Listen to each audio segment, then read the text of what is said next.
Chapter 418. When the word old was mentioned, one could see that Ing Zong's face instantly turned green. Ahem, how can Minister Qing say that? Your body is healthy, so I think it's good. Didn't you tell me to rest at home a while ago? You should be fine now. I'm still not feeling well. Moreover, Gaozhou Prefecture is very far from Nanjing. I can't guarantee that I can get there quickly. When Kuang Yi saw that Zhu Qizhen had a guilty look on his face when he mentioned his illness, he felt pity for him and his heart softened. However, when he considered the long journey, he was afraid that he would make a mistake and instinctively wanted to refuse. It's fine. You can take a carriage there. I will arrange for the relay stations along the way. Kuang Yi listened to the announcement. Zhu Qizhen was afraid that if he continued to delay, Kuang Yi would find another excuse. Thus, he said in a firm tone, Minister of War Kuang Yi is an experienced strategist. As my right-hand man, you will be conferred the title of Grand Tutor of the Crown Prince and also the Minister of War. He was conferred an official just like that. The Crown Prince's junior tutor was one of the 3 orphans. At the same time, he was a secondary grade 1 official and also the Minister of War. It could be said that he held great power and was definitely one of the pillars of the imperial court. As soon as the imperial edict was passed down, the other 5 ministers all had looks of envy on their faces. Words of congratulations could be heard one after another. When the imperial edict was given, Kuang Yi was extremely touched. Ever since the Great Ming dynasty was split into the north and south, there were no longer any primary grade officials in the imperial court. The cabinet was also removed. The ministers of the 6 ministries became the leaders of the officials. He originally thought that he would be satisfied if he could keep his position until he retired. However, he never thought that there would be a day when he would be promoted to Grand Tutor of the Crown Prince and become a secondary grade 1 official. With such a position, he could definitely be called the leader of the officials. How could he not be excited and moved by this honor? He was so touched that he knelt on the ground. Thank you for your kindness. I will go home and pack up before heading to Guangdong.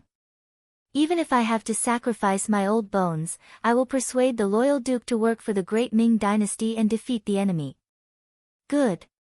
Seeing that Kuang Yi was so straightforward, Zhu Qizhen happily stood up and said, as expected of a loyal minister of the Great Ming dynasty, a pillar of the country. Just like that, Minister Kuang immediately packed up and left.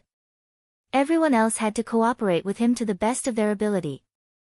In addition, if the Duke of Loyalty and Courage raises any conditions, my beloved subject can also agree to them on our behalf. Yes, Your Majesty. With Zhu Qizhen's words, Kuang Ye's heart was filled with confidence. He had more confidence in the Guangdong trip. In this meeting with the emperor, Kuang Yi was conferred the title of Grand Tutor of the Crown Prince and regained the favor of the emperor. Outside the Kuang Manor, there was an endless stream of officials who came to congratulate him. It was a scene of prosperity. In comparison, the mercenary camp outside Gaozhou City was as quiet as usual. After more than a month of training, all the Cold Vanguard soldiers and the auxiliary soldiers had gone through several forest battle drills. This allowed them to have a better understanding of how to fight in the forest. From being completely passive in the beginning to having the ability to fight back, their conditioned reflexes had formed. As long as they were walking in the forest, they would instinctively make some defensive or offensive responses if the slightest bit of the situation was wrong. Not bad, the military quality of the Cold Vanguard soldiers is very high. There are also quite a few good seedlings among the auxiliary soldiers. I'm afraid that it won't be long before the elite Cold Vanguard soldiers expand. Yang Qindong looked at the results of the drills that the various companies sent over and nodded repeatedly. He appeared very satisfied. Seeing that Yang Qindong was in a good mood, Hu Mang, who was at the side, hurriedly handed over the report card about the temporary auxiliary soldiers' studies. Young master, take a look at this. Oh. It's the results of the temporary auxiliary soldiers. Not bad, there are actually so many who can score 60 points. Very good, very good. Looking at the results, although the knowledge tested was only for the second grade of elementary school, it was already very difficult to score a passing score. This at least meant that the literacy class was successful. Yes, not only did the political committee work hard, even the two madams put in a lot of effort. Some of them are already qualified to be temporary auxiliary soldiers and are even close to the standard of the cold vanguard soldiers. Now, their loyalty is still to be tested. Tiger's Mane reported everything he knew to Yang Qindong. Loyalty is indeed a problem. No matter how strong a person is, no matter how strong a soldier is, without loyalty, the stronger they are, the easier it is for them to betray their master. Tell the political committee to pay special attention to this test. Yang Qindong nodded in agreement. Yes, young master is right. These people haven't been to Resin City, so it's not easy to do some work. After all, we can't be sure if there are spies from other parties. Now isn't the time to announce young master's identity. Tiger's Mane said in a troubled tone. The soldiers who joined the army in Resin City usually didn't have to worry too much about their loyalty. Other things aside, just the changes that could be seen with one's eyes were enough to let everyone know who to follow in order to live a good life. When they and their families lived a good life and didn't have to worry about food and drink, they would have to think about who brought all this to them. Why would they need to worry about loyalty? When someone mentioned that they had to join the army to protect their home and the fruits of victory from being violated by others, the number of people who joined the army had already reached 90%. In addition to the benefits a soldier could enjoy, it was enough to feed a family of 5 without having to worry about food and water. Once they reached a certain age and needed to retire from active service, they would be given jobs that others envied. Even those who were injured on the battlefield would be in high demand once they returned home. With all these benefits, why would they need to worry about the lack of manpower? Why would he need to worry that these people would have any rebellious thoughts and intentions? However, it was different in the territory of the Great Ming Dynasty. There were some people whose backgrounds weren't even clear. Even if one tried to brainwash these people, they wouldn't be able to meet the best requirements. If they were allowed to understand too much about these people, they would be exposed even more. If Yang Qindong's identity was exposed because of this, wouldn't there be a huge problem? At the very least, the safety of his family in the capital became the most important thing to worry about. We still need to seriously investigate their backgrounds. For those who we can't be completely sure of, we can consider persuading them to leave the ranks of temporary auxiliary soldiers. In short, if there is a trace of uncertainty, we can't use them, let alone use them. Yang Qindong nodded. How could he not know what the consequences would be if his current identity was exposed? At that time, even if he didn't rebel, others would say that he had rebelled. Why didn't he just become a subject of the Great Ming Dynasty? Why did he suddenly raise so many soldiers? If he really became a Sima Zhao, everyone would know about it. However, many times, what one feared would happen. Just as Yang Qindong and Tiger's Mane were discussing the loyalty of the temporary auxiliary soldiers, the deputy director of the security bureau, Yang San, hurriedly came looking for them. Panting, Yang San's appearance gave Yang Qindong a very bad feeling. Normally, Yang San's physical fitness was not bad. Under normal circumstances, even if he ran 10 kilometers, he would not be so out of breath. However, now that he was acting like this, it could only mean one thing. Something big must have happened. Young master, things are not good. One of our auxiliary soldiers has been captured. As expected, just as Yang San steadied himself, a very bad news came out of his mouth. What exactly happened? Yang Qindong asked with an unfriendly expression. It's like this. Yang San then gave a short report of what had happened. The person who was captured was called Lu Jian. He was a platoon leader in the auxiliary battalion who had just been promoted not long ago. He was a soldier from Mount Qishan on Ryukyu Island. His family had been in Mount Qishan for generations, so his background was very clean.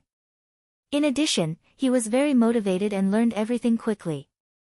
It didn't take long for him to become the squad leader of the auxiliary battalion. A while ago, because of his good performance, he was promoted to platoon leader of the auxiliary battalion. Under normal circumstances, those who could become platoon leader of the auxiliary battalion were qualified to enter the cold front. All they lacked was an opportunity to be tested. This time, during the training of the auxiliary battalion in the jungle battle, Lu Jian's performance was very outstanding. After the training results reached the standard, the battalion commander gave everyone a day off and allowed them to enter the nearby Gaozhou prefecture for a stroll. Lu Jian also took a day off and entered the city with his 5 comrades. This was also one of the military rules. Soldiers were not allowed to enter the city alone to prevent accidents from happening. Once the 5 of them were together, they could more or less take care of each other if anything happened. The chances of accidents happening were reduced to the lowest. Originally, Lu Jian and his group had been together since they entered the city. However, when they came across a rouge shop, Lu Jian thought that he should buy some things for his newly married wife in Mount Qishan. He also heard that the quality of the things in the Central Plains were very good, so he wanted to go in and take a look.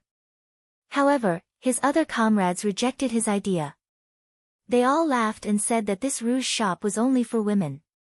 It was embarrassing for a man to go in. The others were not willing to go with him, so Lu Jian entered the rouge shop called Song's Rouge Shop alone and asked the other 4 to wait outside for a while. However, once he went in, there was no news of him. It was not until more than 15 minutes later that his 4 comrades felt that something was wrong. They went in together, but they didn't see Lu Jian inside. Feeling that this was a serious matter, 2 of the auxiliary soldiers stayed behind to keep watch outside the rouge shop. The other 2 quickly went out of the city and reported to the barracks. After Yang San received the news, he immediately asked for instructions from Yang Qindong. Chapter 419. Young Master, Platoon Leader Lu Jian is an auxiliary soldier who joined from Qishan. He knows a lot of things. If anything happens to him, I'm afraid the consequences will be unthinkable. After Yang San finished speaking, he reminded him softly. Tiger's Mane's expression was also nervous, as if he was afraid that Yang Qindong didn't understand. He added, Young Master, to be able to become a platoon leader of an auxiliary soldier, he basically knows your true identity. I know. Yang Qindong nodded heavily. But you shouldn't underestimate our soldiers. Since he can become a platoon leader, I'm sure that soldier Lu Jian is a person with a strong will. We must all have confidence. Of course, just in case, they had to find the person, and the sooner the better. How about this, let's enter the city and see who has the guts to capture our people. After he finished speaking, Yang Qindong's eyes were already spitting out cold flames of anger. It could be seen that he was really angry this time. This wasn't as simple as capturing his people. The person behind the scenes probably wanted to know the true strength of the mercenaries. Young Master, tell others that you're sick. When Tiger's Mane heard that Yang Qindong was going to personally go, he said worriedly, besides, to find someone, Young Master doesn't need to do it himself. I can go. You can't, at least not now. Yang Qindong shook his head decisively. It wasn't that he didn't trust Tiger's Mane, but Tiger's Mane's identity to the outside world was only his own servant. He didn't have any official position. If he went like this, it would be very inconvenient. He wasn't. Even if he didn't have the identity of an imperial envoy, he was still a loyal duke of the great Ming dynasty. Even if this title was given by Dai Zong and some people in the southern Ming dynasty didn't recognize it, he still had the identity of a loyal duke. As for telling others that he was sick, it was very simple. He just had to appear weak.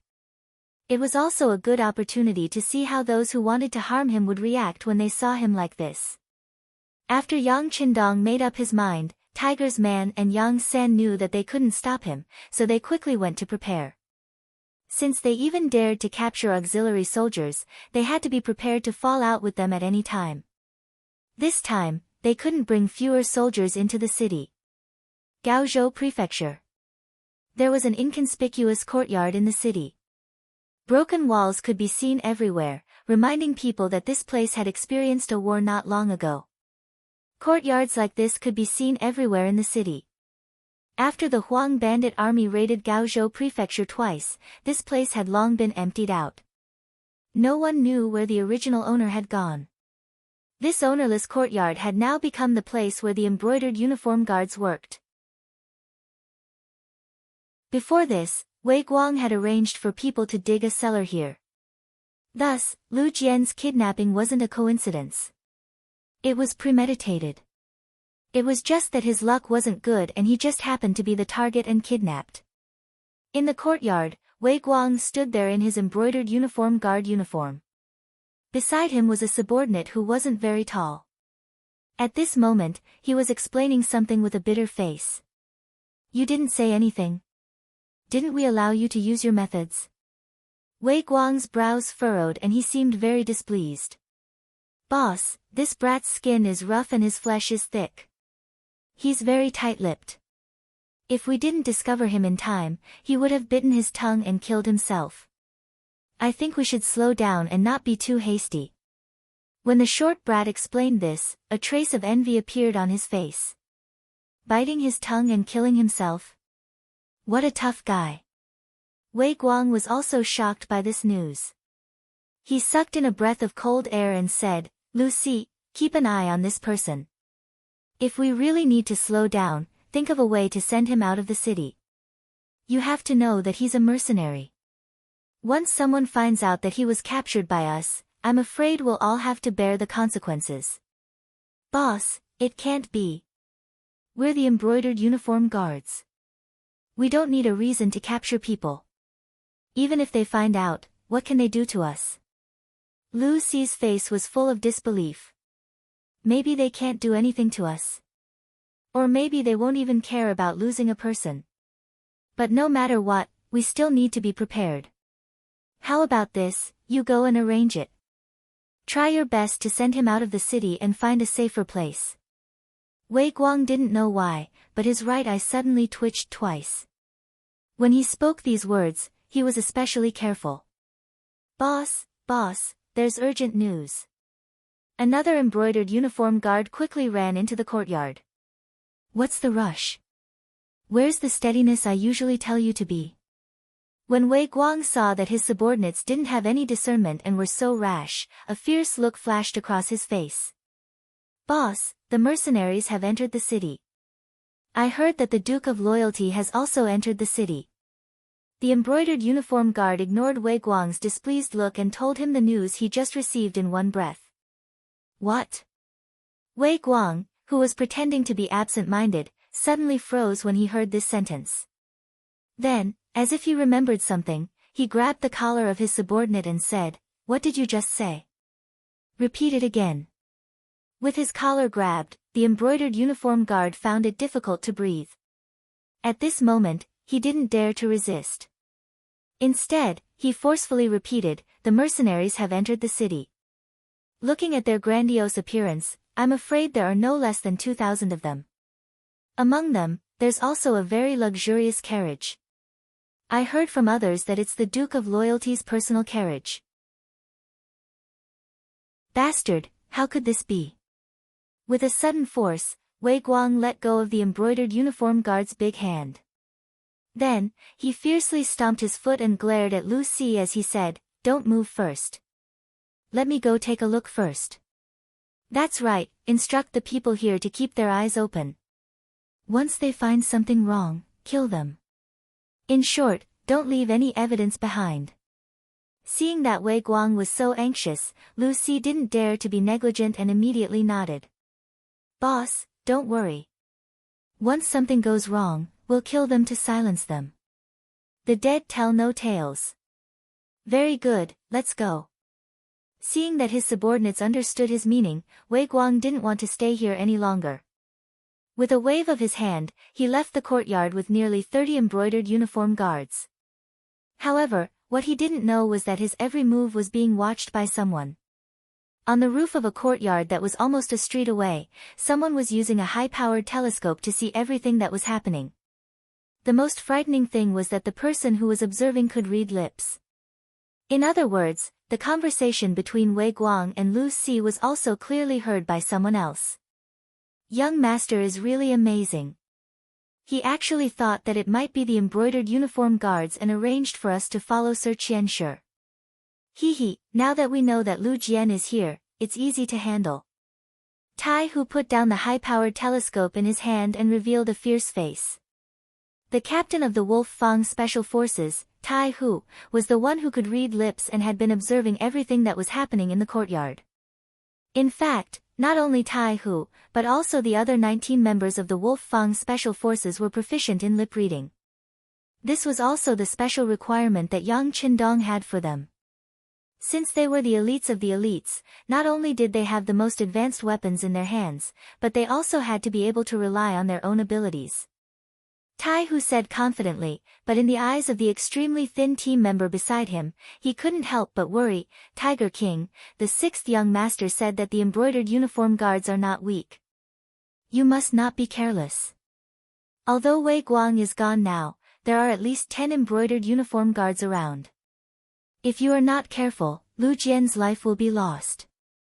If something happens to him, our mission will be considered a failure. Nonsense, this captain doesn't know this point. Do I need you to remind me? Alright, Skinny Monkey, hurry up and arrange the mission. Let King Kong, Violent Ape, Silver Hand, and Steel Leg get ready. Also, inform Captain Baizhua of the Ghost Sniper team. Tell them that the opportunity to contribute and kill the enemy has come. Tai Hu said as he slapped the man with the nickname of Skinny Monkey. Skinny Monkey retreated as if he was flying backward. In just a blink of an eye, Skinny Monkey had retreated at least 4 meters away, which also allowed him to avoid Tai Hu's slap.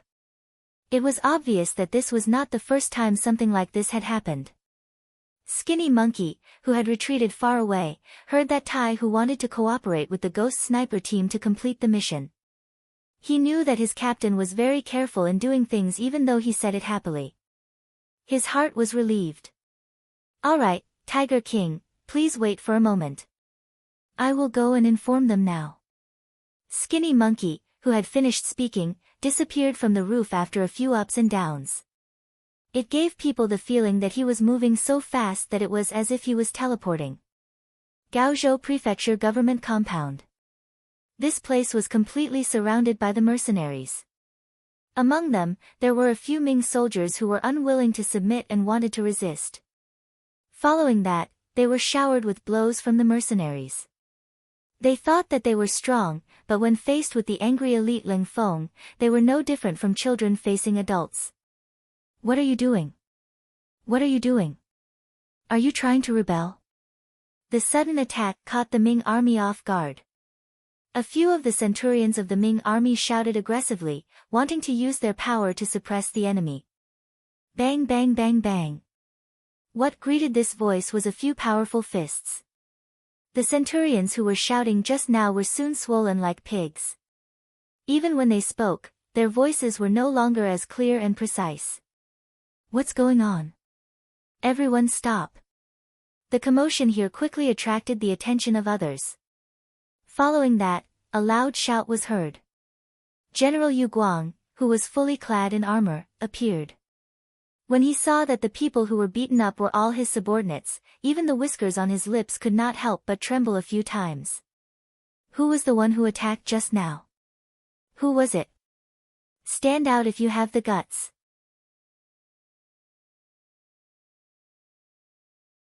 Chapter 420.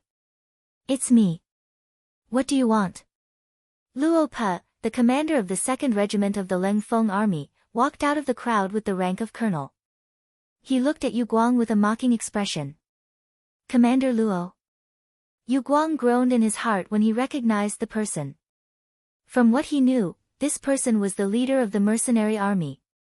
Since he had stepped forward, the situation must be very bad, right? Could it be that they wanted to rebel like King Min and the others? Yu Guang's expression changed again and again when he had this thought. He knew the strength of the mercenary army. They had fought side by side before. At that time, he felt happy to have such an ally and fought to his heart's content. However, when this person became his opponent, he felt the same pressure on his shoulders. Yu Guang's expression changed again and his aura weakened. When the other Ming soldiers saw this, they couldn't help but lower their heads. Even their commander was about to give in. They didn't know what to do next. As the saying goes, a single soldier can bear the brunt of the enemy, but a whole nest of generals can bear the brunt of the enemy. Yu Guang didn't dare to say anything else. Luo Pa snorted coldly, then glanced at the Ming army in front of him and said, "All soldiers, listen to my orders. If anyone dares to resist, beat him up first. If anyone dares to resist with weapons, we will let them have a taste of bullets." "Yes." The Leng Feng members standing behind Luo Pa replied in unison. Their aura was truly like a landslide or a tsunami. "Okay, one battalion will follow me in. The rest will stay outside. Without orders, no one is allowed to leave." After giving the order, Luo Pa strode into the government office. Wherever he went, the Ming soldiers who were originally blocking his way would all move out of his way, afraid that they would provoke him and get beaten up for nothing. Yu Guang originally wanted to stop Luo Pa, but when he saw the murderous aura in his eyes, his legs went soft. He didn't doubt that if he dared to block him, Luo Pa would really kill him. Wasn't Zhaoqing's general, Jia Ping, killed by Yang Qindong? After the incident, the imperial court did not say anything. Could it be that his life was more valuable than others? Yu Guang unconsciously retreated. The other Ming soldiers also retreated with him. It was not until they reached the gates of the inner courtyard that a shout came from behind them.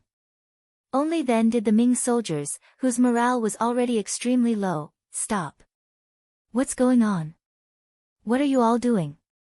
The voice behind Yu Guang was like the sound of nature to him, causing him to involuntarily stop in his tracks. Following which, he quickly turned around. "General Ma, the mercenaries suddenly surrounded our magistrate's office. This general tried to reason with them, but they actually attacked us. General, please uphold justice for our brothers. General, please make the decision." The other Ming soldiers followed suit, looking as if they had been greatly wronged. Useless. When Ma Wei saw that Yu Guang only knew how to complain, he couldn't help but feel angry. He thought to himself, if they can attack, can't you guys fight back? However, he naturally couldn't say such words. After all, the mercenaries were considered allies. Moreover, he still wanted to recruit them for his own use. If he really said such words, it would be impossible to recruit them. But no matter what kind of plan he had in mind, since the mercenaries had come knocking on his door, he still had to show his toughness. Otherwise, wouldn't he be looked down upon by others? After softly reprimanding Yu Guang, Ma Wei's gaze landed on Luo Pa. Following which, he sneered, "Isn't this Commander Luo? What's going on? What happened to provoke you to bring an army to surround my magistrate's office? If you can't give me an explanation for this matter, even if you are mercenaries, you will still have to pay the price." Looking at Luo Pa, who was chatting enthusiastically with everyone a while ago, General Ma Wei put down his pride. At that time, he wanted to recruit Luo Pa and wanted some temporary auxiliary soldiers to join his side. Naturally, he could say any kind of soft words and lower his head to anything. However, it was different now. The other party had already killed their way to him. If he still lowered his head, he would be seen as weak. Pay the price? I think you are the ones who have to pay the price. Facing Ma Wei, who was about to flip out, Luo Pa didn't have the slightest bit of fear. He still had his head held high. What? Do you really think you are invincible? Please remember, this is the Southern Ming Empire's territory. How can you be so arrogant in our territory? Men, surround them. Ma Wei saw that Luo Pa still didn't give up even after he had stepped forward. He immediately became angry. No matter what, he was still a general of the Guangdong Guards, a dignified third-grade military general. Since he didn't give him any face, so what if he fought to the death? Lord Guan and Wei Guang have arrived. Just when Luo Pa was about to retaliate and the soldiers on both sides were about to go to war, a shout came from outside the door. Then, Guaning and Wei Guang each brought a few subordinates into the courtyard. You came at the right time. The arrival of these two people made Ma Wei sigh in relief. Just now, he was the only one who had to maintain the situation. Now that these two people were here, there was someone to discuss what to do. Most importantly, if something happened, there would be someone to take the blame. You came at the right time. To Ma Wei's surprise, Luo Po wasn't afraid when he saw the arrival of these two people. Instead, he looked very happy. He even waved his hand and let Ling Feng, who was guarding here, open a path for the two people to lead the soldiers into the courtyard. Guaning and Wei Guang, one was an official of the Ministry of War and the other was a Guang of the Brocade Guards. They didn't usually stay in the government office. They came after receiving the news. As the two walked into the courtyard, they frowned and looked at their surroundings with a puzzled expression. What is going on? Commander Luo is also here. I don't know if you can give a reasonable explanation. Even if we treat the mercenaries as friends and allies, you can't do things that hurt each other's feelings for no reason. Guaning was still calm and wasn't very angry. Instead, he narrowed his eyes and asked. No one knew what he was thinking. Guaning was very clear about the combat strength of the mercenaries. There were only 1,000 Ming soldiers in Gaozhou. If they really fought, they wouldn't even be enough to fill the gaps between the enemy's teeth. But even so, even if he lost, he didn't lose. Even if he died, he would be a ghost who understood the situation. Just as Guaning finished speaking calmly, Wei Guang opened his mouth and said, What is going on? Can't you see? Moving soldiers into the city without orders is already a violation of the laws of the Ming dynasty. No matter what the reason is, we can't let it go. This was a preemptive strike. Wei Guang, who knew what he had done, spoke in an interrogative tone. He wanted to muddy the waters and put the blame on the other party first. In this way, he would have the initiative in his hands. When Guaning heard Wei Guang's words, he frowned. This was clearly putting the blame on them. Wouldn't this be forcing the mercenaries to do something extreme? If this was the case, no one present would be in a good mood. Especially since the Min King's faction was very powerful. Even Guangdong was divided into two. If they were to create such a powerful enemy like the mercenaries, the southern Ming dynasty would really be finished. This was no longer a matter of face. It was a matter of whether the southern Ming dynasty could survive or not. Guaning was naturally careful. He glared at Wei Guang, warning him not to speak carelessly. Then, he looked towards Luo Pe and said, Commander Luo, this official believes that there must be a reason for you to come here and mobilize so many people. However, may I know what it is for? Seeing that Guan Ying's words were still considered polite, Luo Pe nodded. All right, since Lord Guan wants to get to the bottom of this, then this commander will tell you. Just over 2 hours ago, one of our mercenary soldiers went missing in the city. This is a provocation to our mercenary army. You must give us an explanation for this matter, otherwise we can only investigate it ourselves. Even if we have to turn the entire city upside down, we must have a conclusion to this matter. A soldier of the mercenaries went missing? Hearing this result, Guan Ying's face was filled with shock.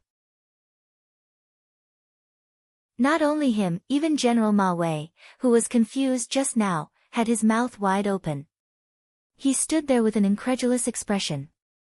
Wei Guang's heart skipped a beat. His guess was right. These people came for Lu Jian. However, he didn't expect that they would mobilize so many people just because one person went missing. Presumably, that person must know a lot of secrets. As long as he could get through this hurdle, he would be able to obtain first-hand information about the mercenaries. Looking at it this way, all the risks were worth it. Of course, whether the matter would have the result he wanted, it would depend on whether he could get through this hurdle or not. If he could get through it safely, then everything would be easy to discuss. Thinking of this, Wei Guang took half a step forward. He pointed at Luo Pe and said, What? You lost one person and you come looking for us. What kind of logic is this? Who knows if your soldiers are deserters because they're afraid of war? We won't take the blame for this. Seeing Wei Guang jump out first, Luo Po's expression didn't change. He only said sternly, Wei Guang, please be careful with your words.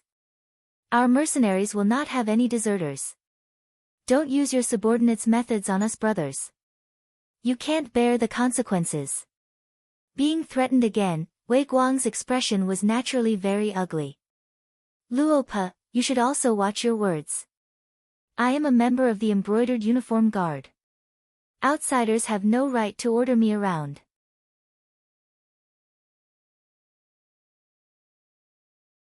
Chapter 421. Everyone, please don't get angry. Guan Yingyan saw that Wei Guang's tone was not friendly. He was afraid that if this continued, the two sides would fight before the matter was cleared up. If that happened, the truth would never be revealed. Therefore, he stood up and wanted to be a peacemaker. Commander Luo, Wei Guang's attitude may not be very good, but what he said is the truth. You want to search the entire city for one missing person. Isn't this too much? If the final result is that you still can't find the person you're looking for after turning the city upside down, how will you explain it then? Facing Guan Yingyan's question, Luo Po still shook his head expressionlessly. I can't guarantee whether I can find him or not, but I'm also acting on orders. If anyone dares to stop me, then they are my enemy. It's that simple, so I hope you can make it easy. Acting on orders. The moment these 4 words were said, Guan Yingyan, Ma Wei, and Wei Guang's expressions all changed dramatically. Who was Luo Po? He was the commander of the mercenary army, the most elite commander of the Cold Front. It could be said that he was the highest officer of this mercenary army. If even he had to say that he was acting on orders, then the answer to whose orders he was acting on seemed to be right in front of them. Zhong Dang Duke is here. Guan Yingyan asked as he took a deep breath in his heart. Yes, he's here. Zhong Dang Duke, please. Luo Po nodded. His task was originally to surround the 3 lords and the many Ming soldiers here. Since he had already done that, then the next stage was not his own stage, but to be handed over to the 6th young master. Following Luo Po's loud shout, a carriage, under the protection of many able-bodied men, slowly drove into the inner courtyard from the outside. Before this, all the obstacles that prevented the carriage from moving had been cleaned up. In the cellar of the small courtyard, Lu Si, dressed in the uniform of the brocade guard, was still interrogating Lu Jian, who was beaten black and blue and covered in blood. Brother, we were still a family 500 years ago. Just say what you want to say. Why do you have to suffer like this? It really makes my heart ache. Lu Si's voice echoed in Lu Jian's ears. Lu Jian, who was tied up, opened his eyes with great difficulty. His eyelashes fluttered and he seemed to be mumbling something. Seeing that Lu Jian was about to speak, Lu Si hurriedly moved his face closer, wanting to hear what was being said. Suddenly, a mouthful of saliva flew towards his face. Completely caught off guard, Lu Si was spat all over his face. When he sensed that there was blood in the saliva, he wiped it away forcefully before glaring angrily, Brat, you're refusing a toast only to be forced to drink a forfeit. Since that's the case, don't blame me for being impolite. Next, I'll make you beg for death. Men, continue the torture. Lu Si was so enraged that he ignored Lu Jian's injuries and wanted to torture him. He wanted to see if this person was made of iron. Did he really not know what pain was? Boom! Just as he finished speaking, an embroidered uniform guard approached step by step with a thin whip that was dipped in salt water. Suddenly, the cellar door was broken from the outside. Following that, a powerful man appeared in their line of sight. The man was tall and muscular, and his muscular body gave people a feeling of explosive power. As soon as he appeared, he charged forward like a mad bull. First, the embroidered uniform guard with the whip only saw a black shadow getting bigger and bigger in his eyes. Then, before he could do anything to dodge, he felt a sharp pain all over his body. It was as if all his ribs were broken at this moment. His whole body flew backwards because of this. With just one collision, he heavily injured an embroidered uniform guard. Following that, the black shadow rushed towards Lu Si. The sudden change was too fast. It was so fast that Lu Si only managed to grab the spring-embroidered saber at his waist with his right hand before his whole body flew backwards. His ears were filled with the whistling sound of the wind. Only when he hit the wall behind him did he stop. He felt as if all the bones in his body had fallen apart. With a plop, he fell to the ground. In just 2 rounds, the intruder had completely controlled the situation in the cellar. This result made everyone clap their hands in satisfaction. Then, they lightly spat out 4 words, unable to withstand a single blow. The cellar door was once again opened from the outside. Wolf found Captain Tai, who brought Skinny Monkey and the others out. When he saw the situation in front of him, Skinny Monkey chuckled. Not bad. Violent Ape is indeed violent. You finished the battle so quickly. Humph. It's just that these people are too incompetent. Violent Ape said unconcernedly. He looked as if he hadn't had enough fun yet. Alright, let's save them first. Then, we'll capture these 2 people and bring them to the young master. Tai Hu saw that the situation had been settled. The problem in the cellar had been solved. The Ghost Shadow Sniper team had taken action outside and killed all the other embroidered uniform guards. The danger no longer existed. He also let out a sigh of relief. After all, this time they were facing the elite embroidered uniform guards. Moreover, they had hostages in the hands of the other party. If they were careless, it could cause extremely serious consequences and disappoint the young master. Fortunately, the other party wasn't on guard. In addition, they were well prepared. With the help of the Ghost Sniper team, the problem was solved smoothly. At this time, Lu Si still had some strength in his body. He heard Tai Hu's voice in his ears. Immediately, he shouted loudly, I'm from the Imperial Court's embroidered uniform guards. Who are you? Who allowed you to do this? Do you know that this is a crime that will lead to the confiscation of your family's property and the extermination of your family? You talk too much nonsense. Lu Si was still shouting. Skinny Monkey had already walked over impatiently. He lifted his foot and lightly kicked Lu Si. In an instant, Lu Si stopped moving. Obviously, this kick had knocked him out. The inner court of the magistrate's office. As the luxurious carriage drove in, it quickly began to clear the place. All unrelated people were kicked out. Even the bodyguards beside Guaning, Ma Wei, and Wei Guang were not left behind. Regarding this, the 3 naturally wanted to resist. However, when Qiu Vi led the first guard team to attack, Peng Yu, Ba Daojiang, and the other team members attacked together, how could those people be a match for them? They were either beaten to the ground or half kneeling on the ground with bloody noses and swollen faces. In short, there wasn't a single good person. Seeing that the strength of his subordinates was so weak, Guaning straightforwardly ordered everyone to leave. Since they couldn't win, it was better not to test the waters. It would be embarrassing. The inner court finally quieted down. Other than the 3 so-called Southern Ming officials and the first guard team, there was also the luxurious carriage that had been parked there without any movement. After calming down, Guaning decided to face everything that had happened.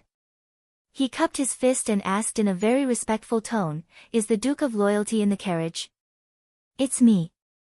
After a short pause, a voice finally came from the carriage. Then the curtain was pulled open by Tiger's Mane and Beta Persei, revealing Yang Qindong, who was wearing a green robe inside. Compared to the last time they met, Yang Qindong's face was pale, his eyes were dull, and his cheekbones seemed to be protruding a little. It was as if he had completely changed into a different person. He was much older. Duke of Loyalty? What's going on? Why are you so sick? Seeing Yang Qindong's appearance, Guaning was really shocked. He asked in disbelief. I was careless. I was poisoned a while ago. Fortunately, God blessed me. The mercenaries sent me a divine pill to detoxify the poison. That was how I managed to save my life. Yang Qindong's face was pale as he forced a smile. But what followed was a series of rapid coughs. It gave people the feeling that he had tuberculosis and would die from coughing at any time. Yang Qindong's appearance naturally shocked Guanning and Ma Wei. At first, they thought that he was looking for an excuse to not meet them because he was sick. But after a long time, they couldn't help but have all kinds of guesses. But in the end, they didn't expect his condition to be so serious. It looked as if he would die at any time. On the other hand, Wei Guang's expression didn't change. On the contrary, he was secretly delighted. What was going on? He probably had the clearest judgment in his heart. This time, he came to Gaozhou Prefecture to see how Yang Qindong's condition was. He didn't expect that after not getting an answer for a long time, he would see hope when he thought there was no hope. Just by looking at it, the Duke of Loyalty was indeed seriously injured. It was the result of Su Muner's attack. But what Wei Guang didn't expect was that if she attacked, he should be dead. How could he still be alive? Could it be that it was like what was said just now, that it was a divine antidote sent by the mercenaries? If that was the case, how many good things did the mercenaries have that they didn't take out? While Wei Guang was still pondering over the crux of the matter, Yang Qindong had already opened his mouth once again. Sirs, this time the mercenaries had no choice but to act. As you all know, the mercenaries are very protective of their people. Anyone who dares to provoke them will not have a good ending. Now that a person has gone missing, and I heard that it's an officer, it's reasonable that they would be angry. How about this? I will be the middleman and give everyone a chance. If anyone is the one who captured him, stand up and ask for forgiveness now. I can even consider interceding for him. Maybe he can still live. This way, everyone won't be affected. How about it? As if he forced himself to say these words, Yang Qindong sat in the carriage and panted heavily. Tiger's Mane, who was waiting on him at the side, was anxious. Just a moment ago, the young master was still talking and laughing with them. How long had it been? How could his illness be so serious? This didn't seem like an act. How could an act be so realistic?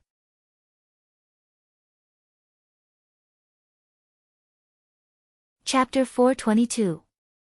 In his anxiety, Tiger's Mane continued to say, Young master, your health is more important. You should speak less. Cough, young master, I don't want to come out sick, but the bigger picture is more important. I really don't want to see any conflict between the mercenary army and the great Ming dynasty. Yang Qindong struggled to say these words, and then he coughed heavily. Okay, young master, we understand. We understand.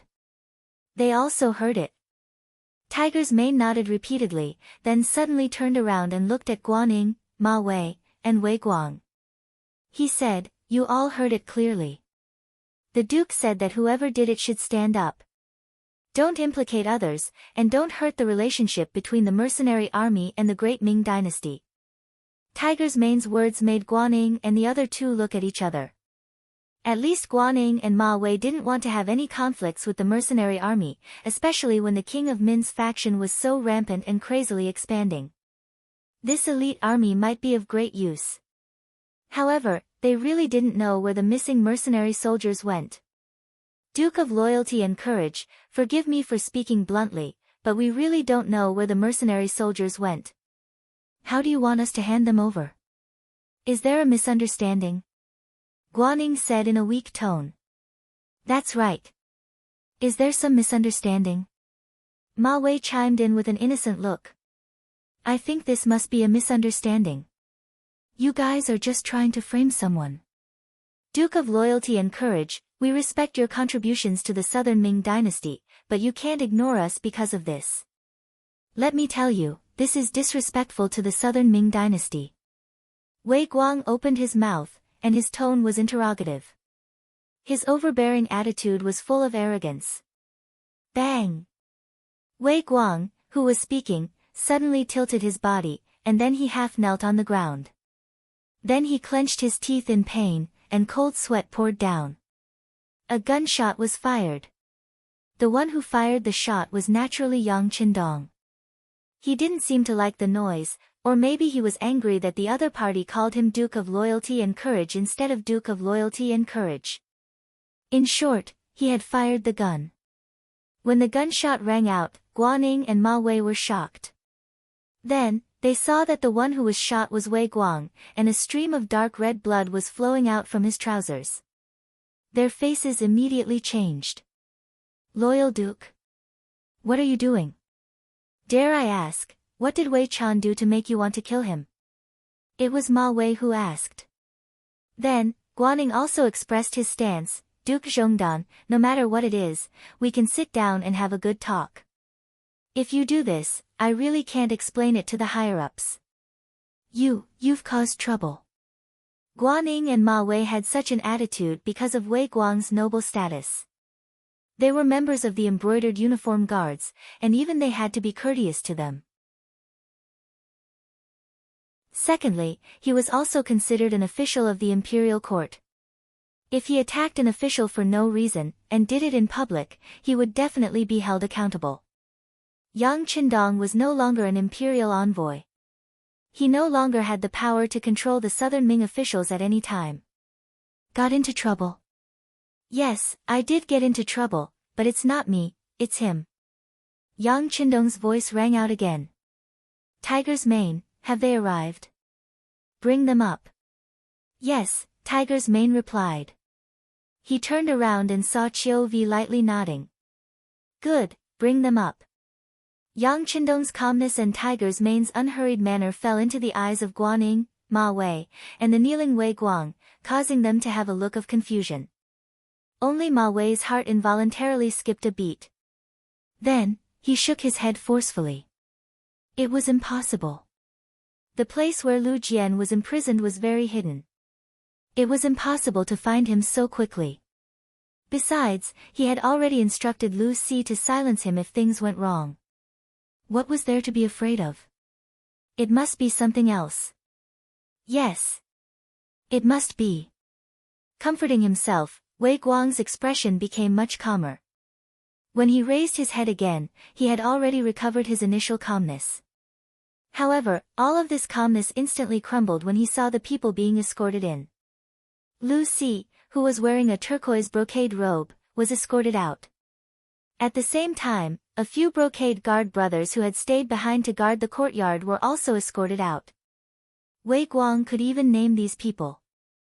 As soon as they appeared, he felt as if his head had been blown off. The person who was brought over was indeed Lu Si. Originally, his head had been lowered, thinking that he was definitely going to die. However, when he raised his head and saw Wei Guang, who was wearing a large red python robe, a flying fish robe, a black gauze hat, a belt around his waist, and an embroidered spring saber at his waist, his originally dim and lifeless eyes instantly lit up. Boss, save me, save me. They saved Lu Jian and killed a few of our brothers, Lu Si's shouts continued, but at this time, everyone's gaze naturally fell on Wei Guang. Even Guaning and Ma Wei, who did not know what had happened before, understood at this moment what had happened. They also finally knew that someone had kidnapped the mercenary soldiers, and the mastermind behind this was Wei Guang. The soldiers were kidnapped. No wonder the mercenaries were so angry and mobilized so many people.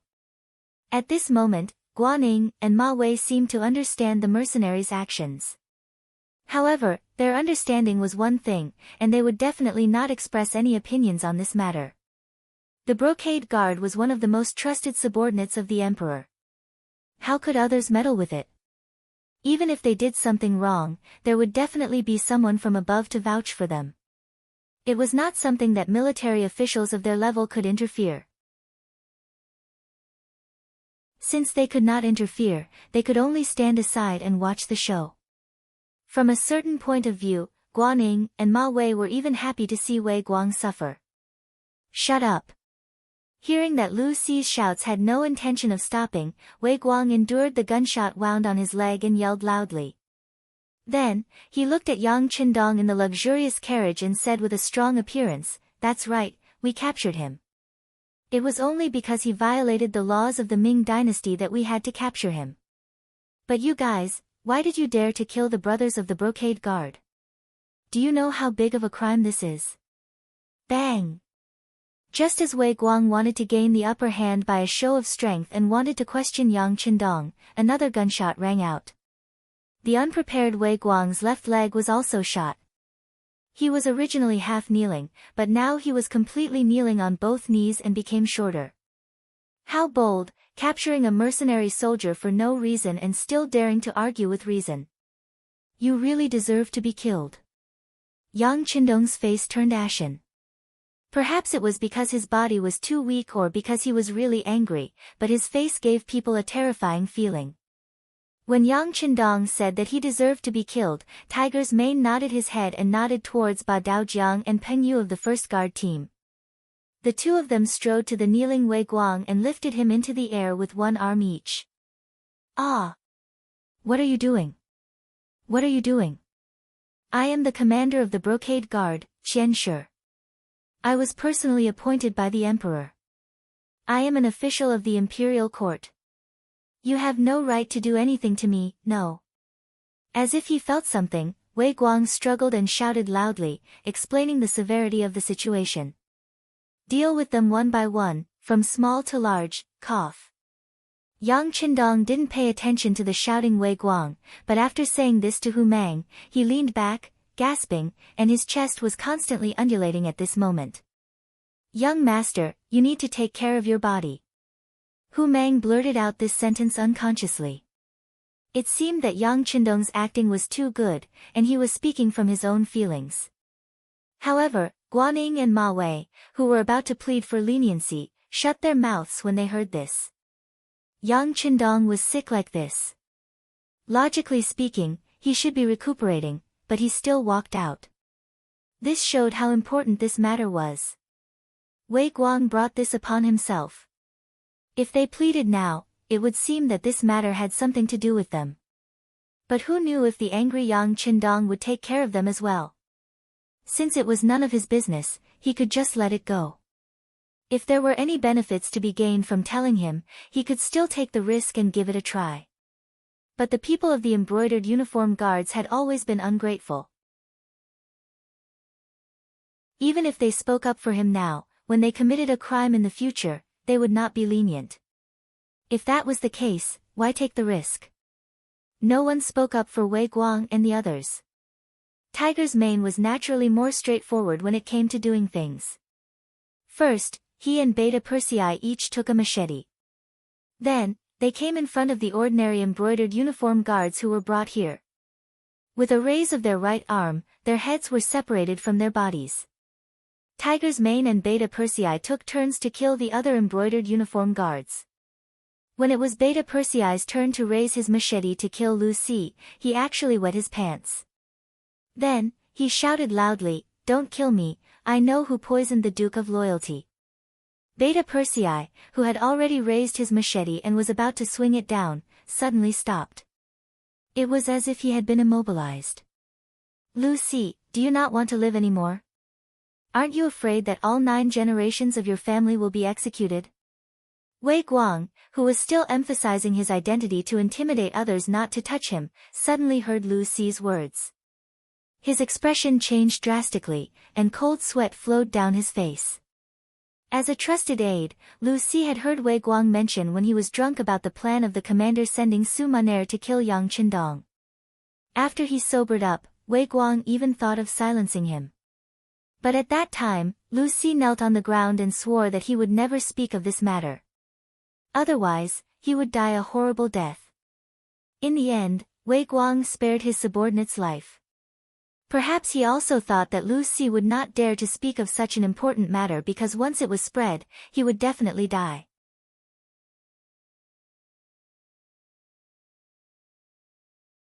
Chapter 423.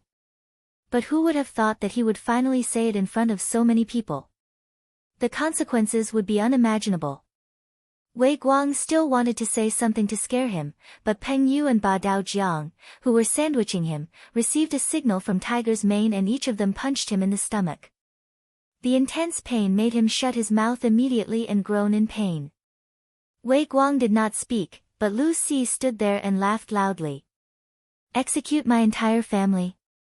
I'm sorry, but my ancestral home is Yunnan's Cheli department.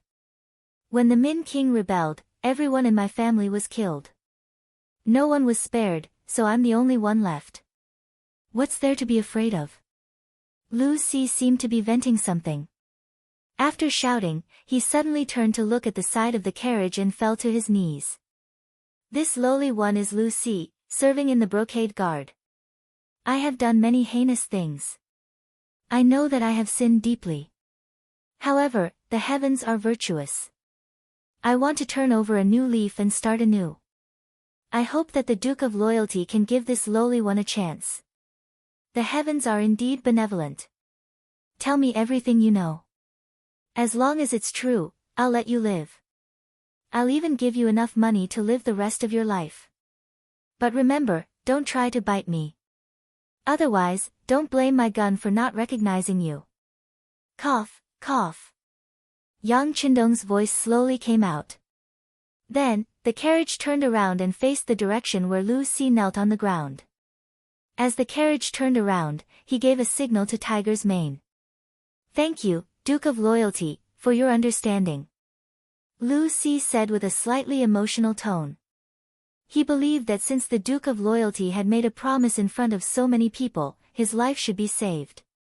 With the thought of surviving a calamity, he raised his head and said loudly, Loyal Duke, the people who wanted to take your life were the embroidered uniform guards. They were afraid that your contributions were too great and would endanger the Emperor, Puchi. Lu Si seemed to want to continue speaking, but a steel saber had already pierced through his back. The tip of the saber continued to drip blood after piercing through his chest.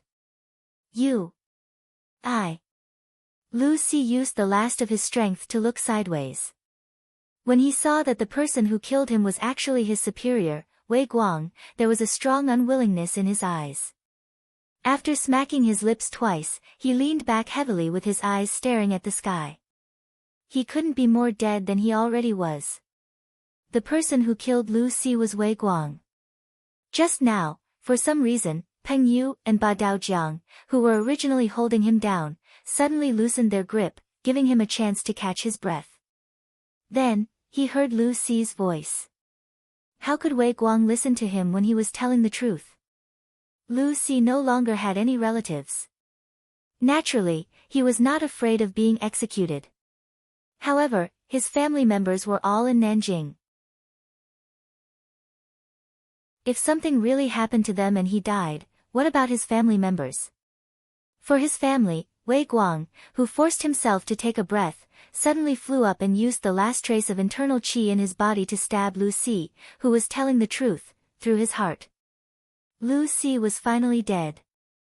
Although before he died, he said that it was the genie guards who killed Yang Qindong.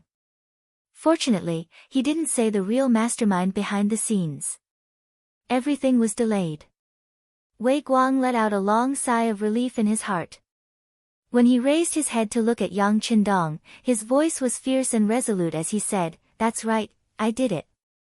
I arranged for someone to poison you. I just didn't expect your life to be so tough that you still didn't die.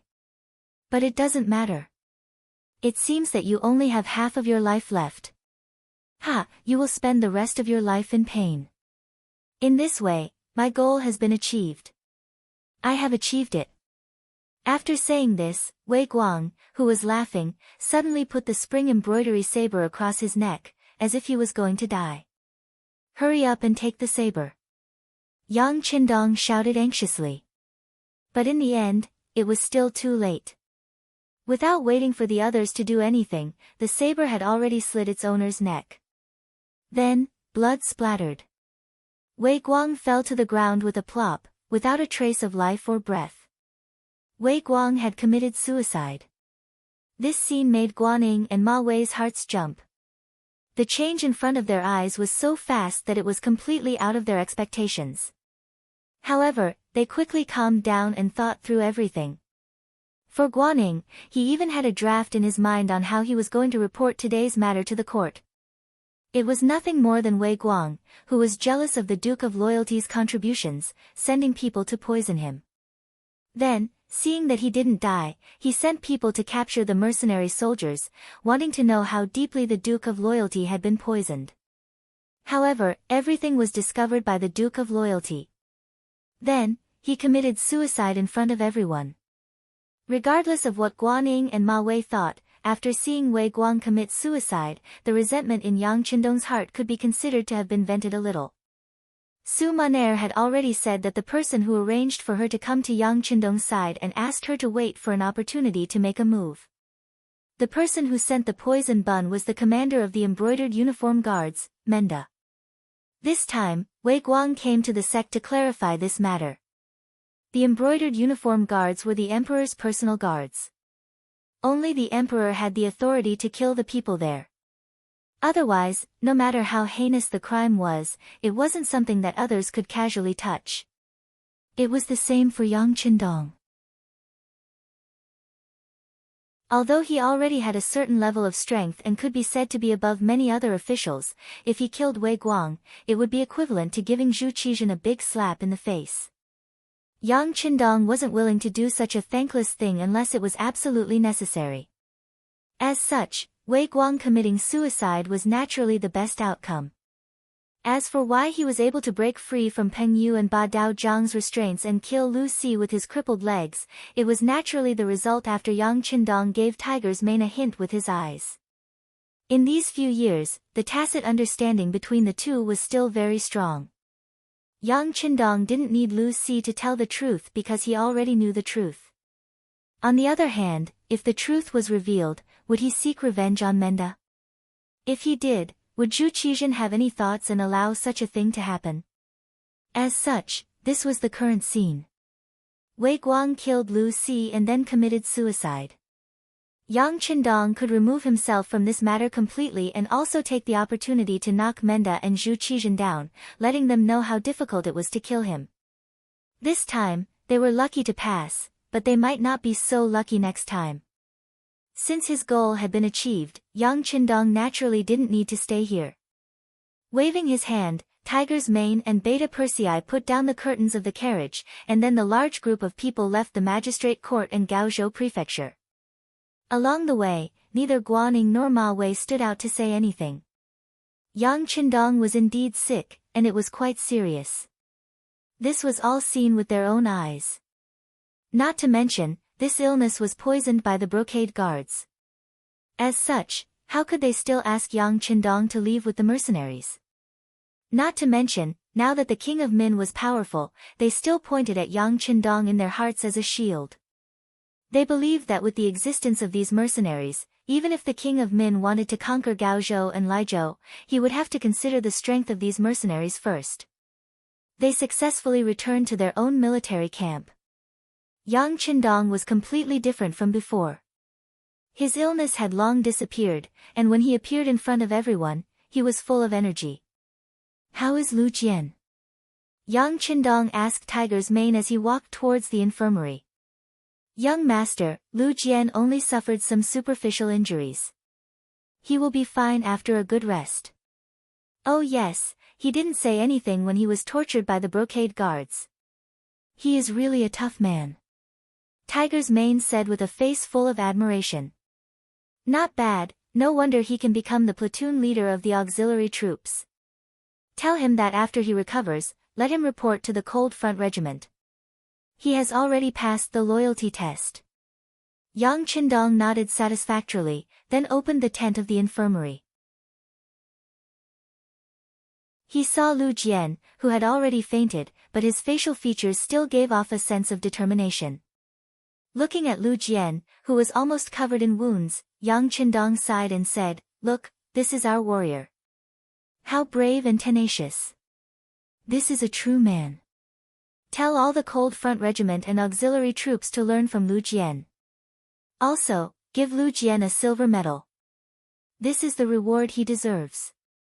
Hearing about the silver medal, Tiger's Mane nodded heavily. "That is indeed the case. I will pass down the young master's order immediately." At this moment, Lu Jian was still in a coma. However, If he woke up and heard these words, he would definitely be extremely excited. One must know that the military medal not only represented personal glory, but it could also be converted into cash when faced with difficulties. This was set by Yang Qindong before he announced the medal system. This was because he was afraid that the country's heroes would face difficulties one day. If that really happened, a high-grade medal could be exchanged for a large amount of silver, enough to solve most problems and difficulties. 1451 AD, late July. After more than 10 days of bumpy travel, Kuang Yi, the southern Ming crown prince and minister of war, finally arrived at Gaozhou prefecture of Guangdong. The reason why it was a few turns was because some of the cities from Nanjing to here were already occupied by the king of Min. He had to change his route several times along the way. Kuang Ye's entry into Gaozhou prefecture was a secret. Even his journey was very secretive. No one knew if the king of Min had placed any spies in southern Ming. If the route was made public, who knew how many times he would have to face assassination? It was even uncertain if he could safely reach Gaozhou prefecture. Because it was hidden, when Kuang Yi suddenly appeared in Gaozhou prefecture, it really shocked Guanning and Ma Wei.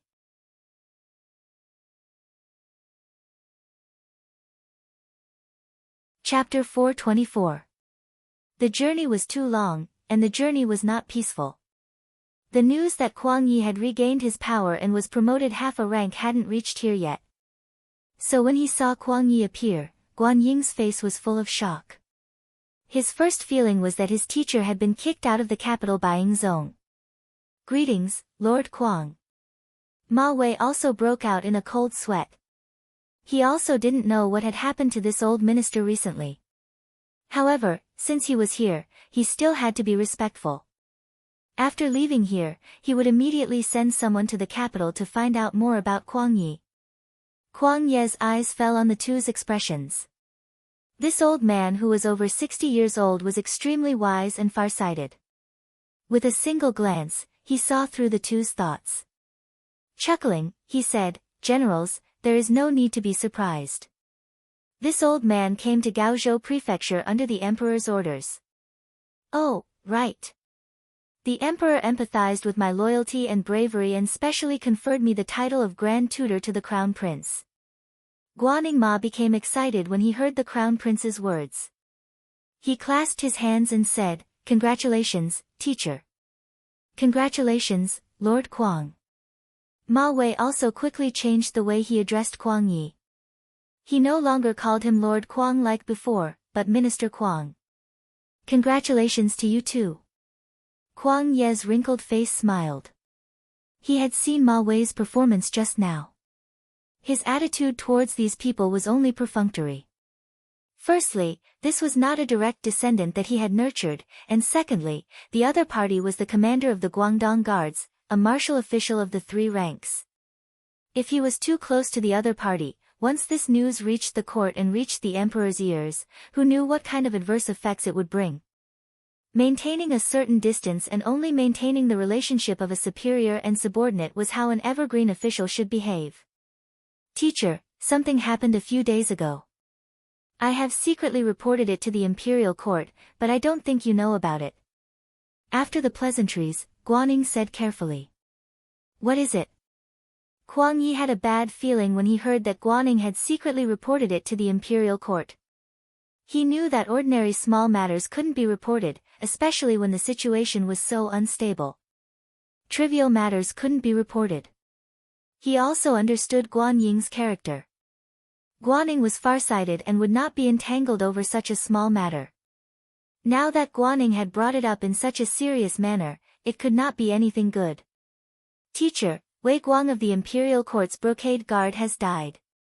He committed suicide in front of us." The reason for his death was.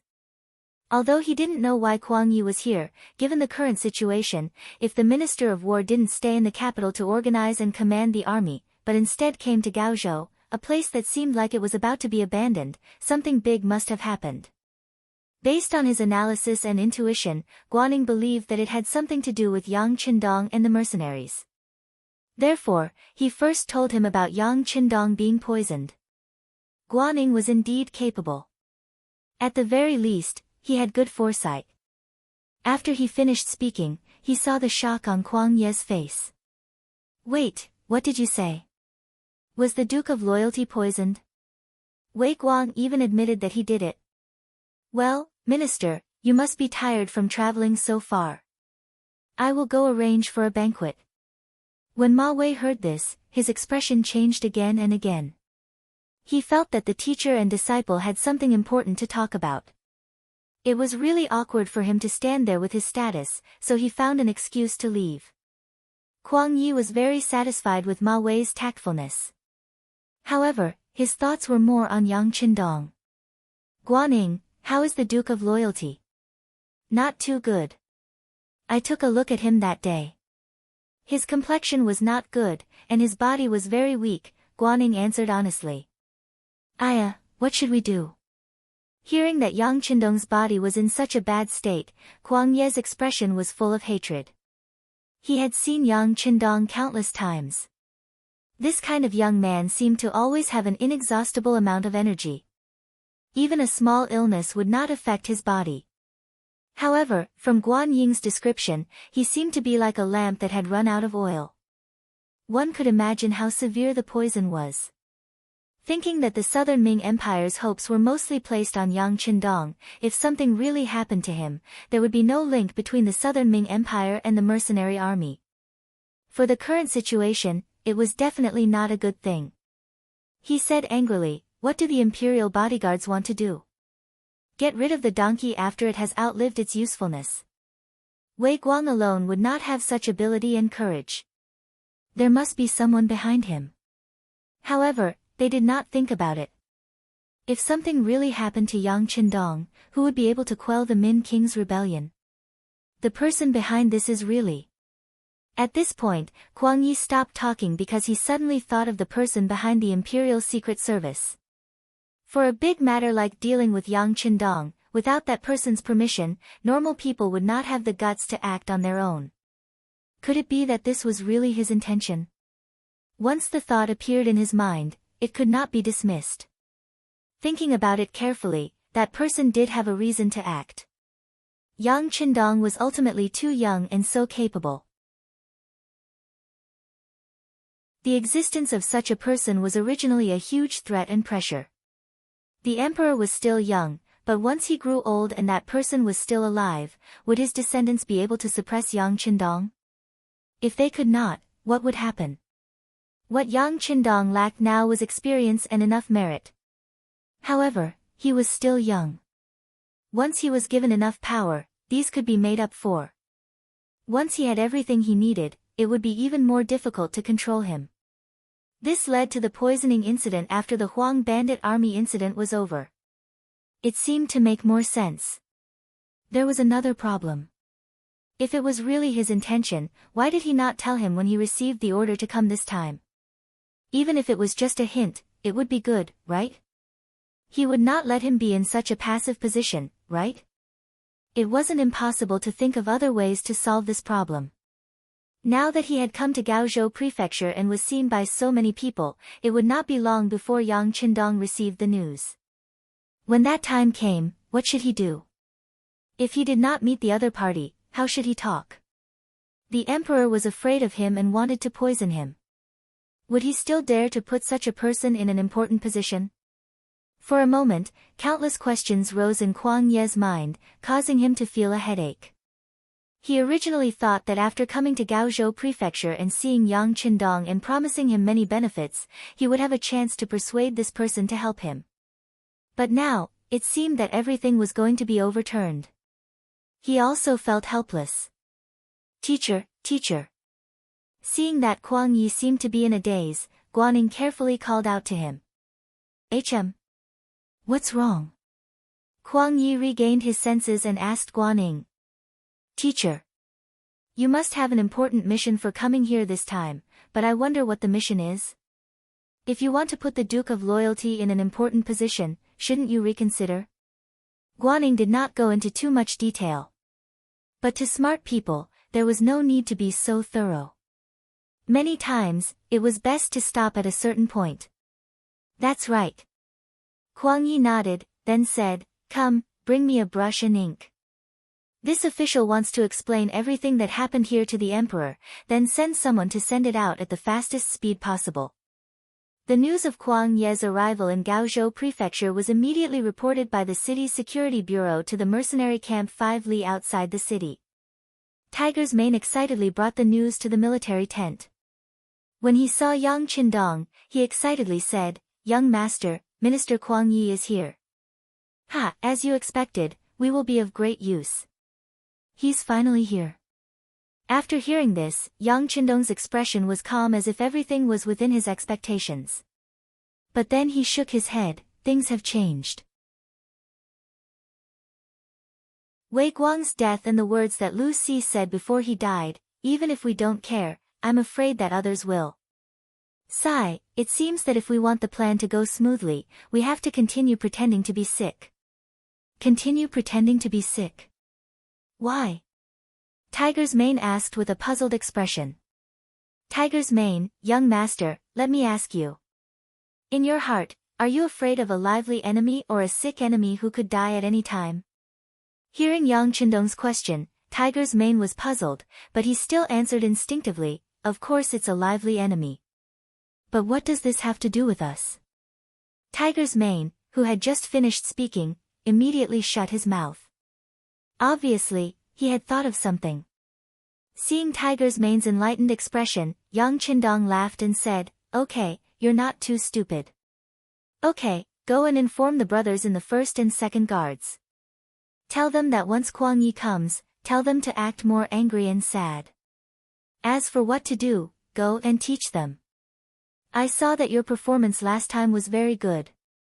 Hearing this new mission, Tiger's Mane said with a bitter face, "Young master, it's not that my performance was good, but your acting last time was too good, so much so that I believed it was true." "Alright, then let's do as you say." Yang Qindong laughed loudly. He casually sent Tiger's Mane away, then picked up the pen and continued to write a letter home. The letter was written to Su Monair, who had already been sent to Crimson City. The two of them had only been together for a short while, but because of some things, they had no choice but to separate. They were like newlyweds, it was impossible to say that they did not miss each other. Of course, writing a letter to Su Monair was not a privilege that only she enjoyed. For example, second Madame Qiao Yin and fourth Madame Lady Xiang, who were in the Yang family manor in the capital, would also communicate with Yang Qindong from time to time. Even Wan Xiaoyu, who had always been in Crimson City, would also communicate with Yang Qindong from time to time. But this time, when he wrote to Su Monair, Yang Qindong did not say any words of love. Instead, he told her in detail about how he had pretended to be poisoned. He also said that he had arranged for people to keep an eye on the capital and Nanjing of the southern Ming dynasty. He wanted to see if there was anyone who could redress the Su family's reputation. If there was, then it was worth it for him to pretend to be sick. On the other hand, it would mean that the other party did not keep their promises. Since that was the case, he would have to seek justice himself.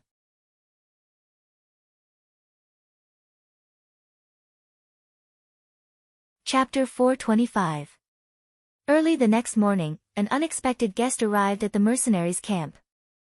Guaning and Ma Wei were standing behind the old man. As soon as they appeared, the gate of the mercenary camp was opened. Commander Luo Pa came to greet them in person. "Greetings, Minister Kuang." Tiger's Mane stepped forward and saluted. "My young master knew that you would come, so he asked me to wait here to greet you." "Please come with me." "Okay." Kuang Yi nodded and then said to Guaning and Ma Wei behind him, "You two stay here. When you have time, you can learn how to lead troops from Commander Luo. I'm going to visit Duke Zhongdan." "Teacher, this." Guaning seemed to be worried and wanted to say something, but Kuang Yi waved his hand and then followed Tiger's Mane to the depths of the camp. In the largest tent, Yang Qindong had finished his makeup, which made Hu Yan and Madame Shui exclaim in surprise. "Lu Lang, your skill is so powerful. It really looks like you have suffered a serious internal injury." Hu Yan looked amazed, and her hand couldn't help but touch Yang Qindong's face. Yang Qindong quickly dodged to the left and right to avoid her touch. Yang Qindong had practiced the art of makeup a lot in his previous life. Sometimes, in order to complete a task, he had to disguise himself as various people. Not only did he have to look good, but he also had to learn how to disguise himself. Otherwise, how could he fool others? Yes, my husband looks so haggard now. If I didn't know the truth, I would believe it.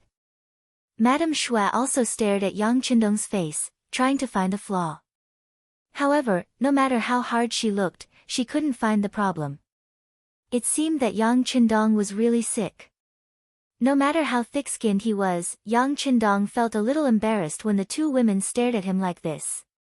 He changed the topic and said, "Your husband is well prepared. It will depend on your performance later. You always talk about how good you are at acting. This time, it's time to test you. Don't screw up." "What do you mean by screw up?" Hu Yan asked with interest. "Ah. It means don't screw up," Yang Qindong explained awkwardly. "Oh, then we won't let you down," Hu Yan and Madame Xue said in unison. They understood what Madame Xue said. At this moment, Beta Persei rushed in. "Young master, Tiger's Head and Minister Qi are here." "Oh." As soon as he said this, there was a sad cry. Who else could it be but Hu Yan and Madame Xue? The show began. After a smile appeared on Yang Qindong's mouth, his body also lay down on the bed. It seemed that even breathing was very laborious. Yang Er stared at the scene in front of him with his mouth agape. He thought to himself, as expected, birds of a feather flock together. Look, this family is full of acting experts. I still have to learn from them. But I don't know if I can learn a thing or two from them in this life. Outside the tent, Hu Mang finally led Kuang Yi into the tent, and what he saw was this very sad scene. There were cries and sighs, and there was even blood in the spittoon beside the bed. It seemed that Yang Qindong had just vomited blood not long ago. "Aya, loyal and courageous Duke, how did you become like this?" Even though he was mentally prepared, he had heard Guaning explain Yang Qindong's condition in detail yesterday. But this morning, he still came to take a look because he was worried. Originally, he came with doubts, but the moment he entered the tent, the situation changed completely. He even felt sad for some reason. He could not help but think that some people were too much. This was a hero of the Southern Ming Empire. How could they treat him like this? Beta Persei lowered his head and said nothing. He moved a chair to the side of the bed, as if to let Kuang Yi sit down. But the sound of the chair slamming on the ground showed his attitude towards Kuang Yi. He was extremely unwelcome. Beta Persei. Don't be rude. Yang Qindong, who was on the bed, opened his eyes with great effort and scolded softly. Then, he forced a smile and said to Kuang Yi, "Minister Qi is here. Hurry. Take a seat. You can leave too." Cough, cough, cough. With the help of Hu Yan and Lady Xue, Yang Qindong got up with great effort and sat down with his back against a large futon. Then, Hu Yan and the others tactfully left. Beta Persei did not want to leave, but Yang Qindong said, "You can leave. Minister Qi is a good person. He won't harm me." Beta Persei reluctantly left the tent. Kuang Yi's face turned red when he heard that he wouldn't harm him. Of course, he knew what Yang Qindong meant. Kuang Yi felt sad when he thought about how the originally handsome and lively young man had been plotted against and ended up like this. He thought about how he had been wronged when he was ordered to stay at home to recuperate. The words, "Heaven's might is unpredictable," involuntarily entered Kuang Yi's heart. Although he felt indignant, in Kuang Yi's heart, the emperor was the emperor. He could not let anyone question him, not even himself. After suppressing the complicated emotions in his heart, he looked at Yang Qindong with a face full of concern. "Duke Zhongdan, regarding the matter of Wei Guang's poisoning, I have already written an urgent letter to the capital. I will definitely give you an explanation. Forget it." He's already dead. Besides, Minister Qing, do you really think he has the guts to do all this? Yang Qindong's question hit the nail on the head, leaving Kuang Yi speechless. If he said no, it would be the same as criticizing the emperor. If he said yes, it would be an insult to his and Yang Qindong's intelligence. This was a question that couldn't be answered and couldn't be answered. Kuang Yi sighed and did not dwell on this question. Instead, he spoke in a comforting tone for Yang Qindong. Duke Zhongdan, you have been wronged recently. I also heard that some people are still calling you Duke of Loyalty and Courage. I was angry about this and gave the order. Although your title of Duke of Loyalty and Courage was given by King Yu, since we have recognized him as the Dai Zong, his title is naturally reasonable. If anyone dares to call him that in the future, you can punish them. Kuang Yi was trying to comfort Yang Qindong by saying that he was on Yang Qindong's side. However, he was only on Yang Qindong's side psychologically. Many people would often say, "You are a good person, and I support you spiritually." However, Yang Qindong did not need such a good person card. Politics was not a game. It was not a matter of good for you, good for me, good for everyone. In order to achieve their own ideals, those who opposed could become mortal enemies. It was common to even fight with swords. Just because you're a good person, how can you lower your head and accept everything when you've been wronged? Therefore, after listening to Kuang Ye's words, Yang Qindong quickly counterattacked. Sigh, it's just a title of duke. It's not like Prince Shiping was given the title of prince. There's no need to be so calculative. Hiss. A cold breath came from the bottom of his heart and went straight to his head. Kuang Yi widened his eyes and looked at Yang Qindong in disbelief. There was hesitation and doubt in his eyes, but more than that, there was fear and horror. This young man actually wanted the title of prince and envied Prince Mubin of Shiping. However, did he not know that since the establishment of the Great Ming dynasty, Mubin was the only prince with a different surname who was still alive? There was only one prince after so many years. Yang Qindong actually wanted to be one of them. His courage and desire were beyond the reach of ordinary people. It was no wonder that the emperor was wary of him. For such an ambitious person, even if Kuang Yi was in the emperor's position, he would also be wary of him. He might even do something regardless of the consequences. Kuang Yi was stunned. In Yang Qindong's eyes, he forced a smile on his pale face. Minister Kuang, it's just a joke. You don't believe it, do you? Ha, how could that be? This old man was just amazed by the courage of the Duke of Loyalty and Courage. Kuang Yi chuckled perfunctorily. However, in his heart, he thought, who would believe that you are joking? How can some things be taken as a joke? In just a few words, Yang Qindong had already stated his expectations.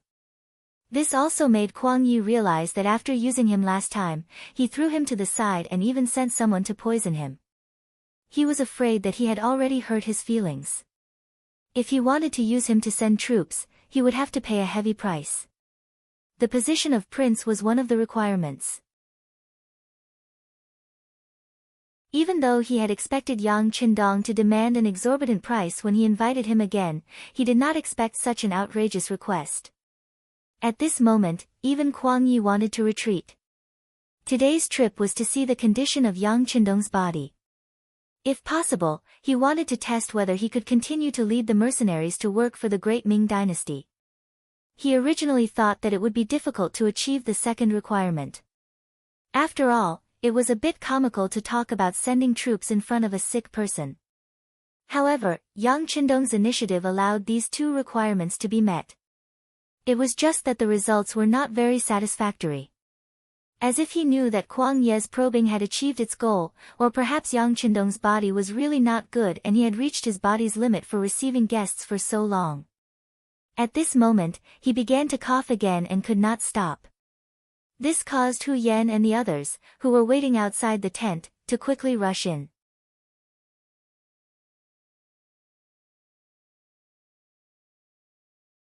Chapter 426. As soon as these people came in, Kuang Yi knew that he had to leave. He wanted to see if there were any other ways to solve the problem. But when he saw Yang Qindong's attitude and his current physical condition, he knew that it was meaningless to say anything more. Kuang Yi left. Just like when he came, Tiger's mane sent him out of the barracks. Yang Qindong stopped coughing, shook his head, and said, "It's hard work to pretend to be sick. I hope I can fool this old guy." His words made both Hu Yan and Madame Shui laugh. This was their husband. When he was serious, he was a little scary, but sometimes he was very cute. Yang Qindong did this to deceive Kuang Yi, and he also took the opportunity to put forward his request. In fact, Kuang Yi was indeed deceived. Yang Qindong's makeup skills were too good, or it could be said that the things in the warehouse were too good, so good that they could not be found in this era. That was why he could deceive everyone. "Teacher, how is dupe Zhongdan's condition?" On the way back to the city, Guaning asked in a low voice. When he saw Kuang Ye's gloomy face after leaving the barracks, he felt a little nervous. After all, a while ago, he was not respectful to Yang Qindong, and even wanted to trick him. What he did was likely to ruin his teacher's plan, and he was a little worried about it. "He's really sick," Kuang Yi answered in a low voice, and the image of Yang Qindong's terminally ill flashed in his mind. Then, "I wonder if I can still lead troops into battle?" Guaning continued to ask in a low voice. This was the main point he was concerned about. He had already received the news that King of Min's faction had begun to deploy troops and generals while stabilizing the current results. They were preparing to expand the results of the war. As one of the occupied areas, Guangdong was obviously intolerable. That was to say, even if they did not take the initiative to attack, it would not be long before King Min took the initiative to deal with them. Lead the army to fight? Kuang Yi shook his head. Who knows? However, if you want him to fight, you have to agree to one of his conditions. You have to become a king like Shiping Wang Mubin. Kuang Yi whispered when he saw that no one else was around. What? Crowned king? Guaning almost couldn't hold himself back and yelled out. However, he quickly shut his mouth. From his expression, it could be seen that he was frightened as well. Who was Mu Bin? He was the descendant of the Mu family, and had been loyal for generations. He was forced to be a king because he was going to pacify Yunnan this time. However, from the looks of it now, it did not seem to be of much use.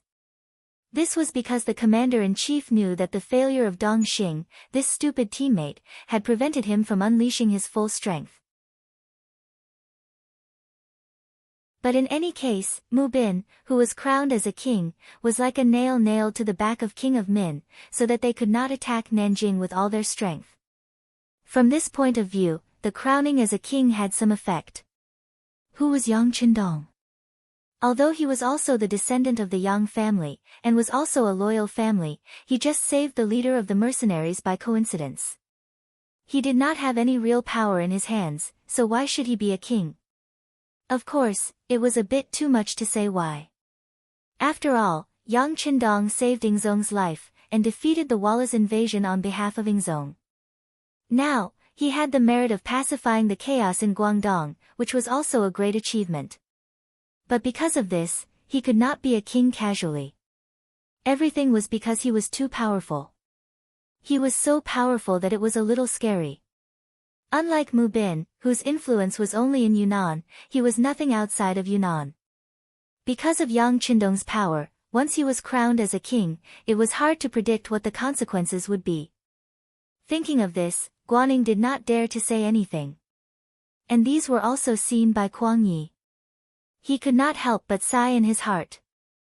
There were some people in the Great Ming dynasty who were crowned as kings, such as Zhongshan Prince Su De, Kaiping Prince Chang Yuchen, Chiang Prince Li Wenzhong, Ningyi Prince Deng Yu, Dongou Prince Tang He, Qianing Prince Muing, and now Shiping Prince Mu Bin. But except for the last one, the others were all crowned as kings after they died. Yang Qindong was a living person. When he thought of living people, he could not help but think of Yang Qindong's weak body. Kuang Yi thought in his heart that perhaps this person would not live for long. In this case, crowning him as a king did not seem to be an unrealistic idea. Kuang Ye's heart became hesitant at first. When he was sure that Yang Qindong was seriously ill, the idea of crowning him as a king was born. Of course, he also knew that such a big matter could not be decided by himself. He still needed to ask the emperor for instructions. And so, after sending out the urgent letter yesterday, another urgent letter was sent out after he returned to the study of the Gaozhou government. Qing in Beijing, Japan. The imperial city of Japan was also called the Imperial Palace of the Great Inner City. It represented the highest power in Japan, and was also the political, cultural, and economic center of the country. As the 102nd Emperor of Japan, Yan Ren was known as the Emperor of the Garden. This kind of name was very common in Japan. The people here were also very used to naming people after places, such as the foot of the mountain, the mouth of the river, the bridge, and so on. The Emperor of Japan was originally the most noble existence in this country. In fact, this was indeed the case to the outside world. Many orders were issued by the Emperor of the Garden and known to the people. But in reality, Yan Ren was more of a puppet-like existence. At least in some matters, he had to look at other people's faces and listen to other people's opinions before he could make the final decision. As a descendant of the royal family, Yan Ren naturally did not want to disgrace the name of the emperor. In private, he had been working hard to change this situation. This was why he sent his favorite daughter, Princess Junko, to the Great Ming Dynasty. At that time, the Great Ming Dynasty was very powerful to the outside world. At least, it was far from what Japan could compare to. They still had to look up to this big country in the east. After Princess Junko was sent out, some information came back through various channels. But most of it was about the princess's experience in the northern capital of the Great Ming Dynasty. The most mentioned person was a young man called Yang Qindong. The letter said that Yang Qindong was only in his early 20s, but he had already been conferred the title of duke and had a lot of influence in the Great Ming Dynasty. Regarding the records in this letter, Yan Ren naturally had a feeling of dislike towards Yang Qindong. It was not because of anything else. In his eyes, if such a person continued to develop, he would often become a powerful minister, just like General Ashikaga Yoshimasa. It was just that no matter whether Yan Ren liked Yang Qindong or not, when Shaolin suddenly came to the palace and brought back an important news, the emperor was finally shaken and had a better understanding of the name Yang Qindong. In a secret room deep in the palace, this place was not known to outsiders. Those who could come here were all very important people trusted by the emperor. Shaolin was able to appear here because of a piece of news he brought back, as well as the handwritten letter he took out from Princess Junko. When Junko left Japan, she and her father had agreed on some of the secret words in the letter. In other words, on the surface, there was nothing wrong with some of the letters.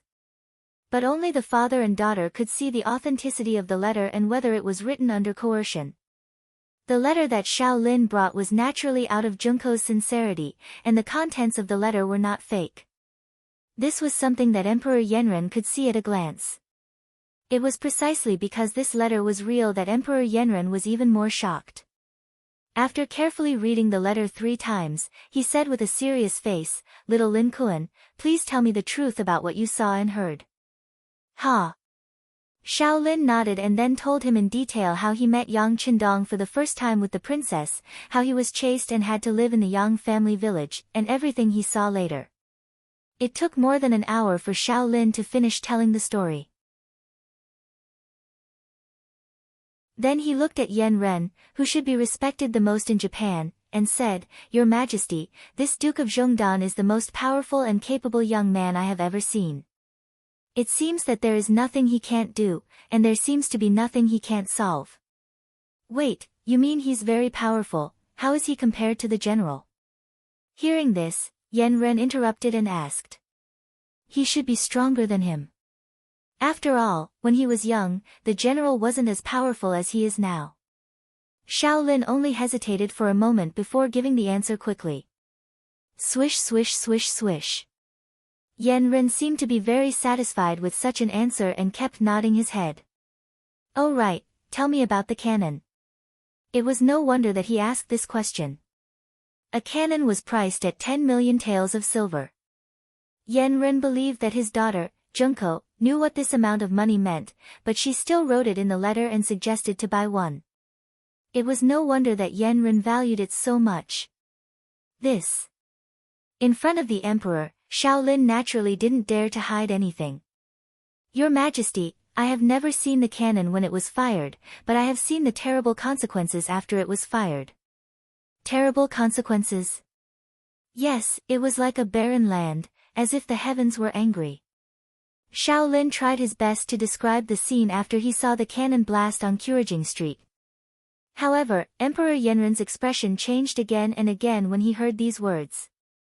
In his mind, he seemed to have sketched out a very shocking scene, and this scene was soon installed in the general's mansion. It was as if a cannon blast could kill Ashikaga Yoshimasa, and he would regain control of the highest authority in Japan. I'll raise the money now, and I'll leave the contact with the mercenaries to you. Don't let me down. Finally, Yanren made up his mind. Although 10 million taels of silver was a huge burden to him, in order to regain control of the country, he agreed without hesitation. Ha-ee. Shaolin nodded excitedly. With such a heavy responsibility on his shoulders, he could imagine that once he succeeded, he would be put in an important position.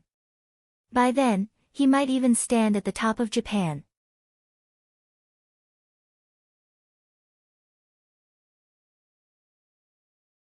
Chapter 427. The mercenary camp outside Gaozhou Prefecture. The Emperor of Japan agreed to buy cannons and prepared 10 million taels of silver for this purpose. The news had already been sent to him. After reading it, Yang Qindong only ordered everything to proceed according to plan and handed it over to Commander Gao Xiong to handle. He threw this piece of information aside. Compared to Japan, which was far away at sea, Yang Qindong was more concerned about the situation in front of him. He was more concerned about whether or not he could be crowned king. Originally, Yang Qindong did not have such extravagant hopes. He only thought about how to use war to expand his military strength and get more things he needed.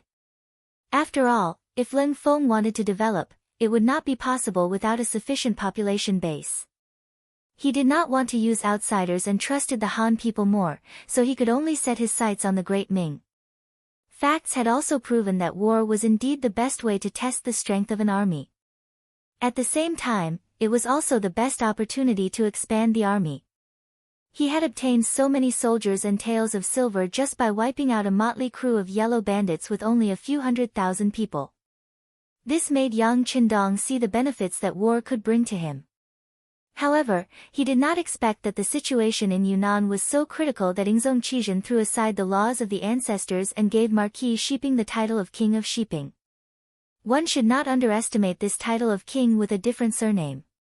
Once he had the identity of a king, he could open his own mansion and have his own army. Although the number of people could not exceed 3,000, for Yang Qindong, once he had this kind of power, there were probably not many places in the world that he could not go. There were too many benefits to becoming a king, so it was not an example. This made Yang Qindong very excited. However, he also knew that even if Mu Bin could be crowned king with a different surname, it was only a special event in a special period. It was not hereditary, so it was destined that the title of King of Shiping was only effective on Mu Bin. Otherwise, his descendants would not be able to enjoy such treatment. Even Mu Bin had so many backup plans when he was crowned king. If he wanted to be crowned king, it would be even more difficult. Not to mention that Zhu Qizhen had always been afraid of him. In this regard, the two brothers, Zhu Qizhen and Zhu Qiyu, had the same attitude. However, with the example before him, no matter how difficult it was, Yang Qindong had to fight for it. To him, this was definitely an opportunity. In the words of the commoners, if they missed this opportunity, they might not be able to find it again.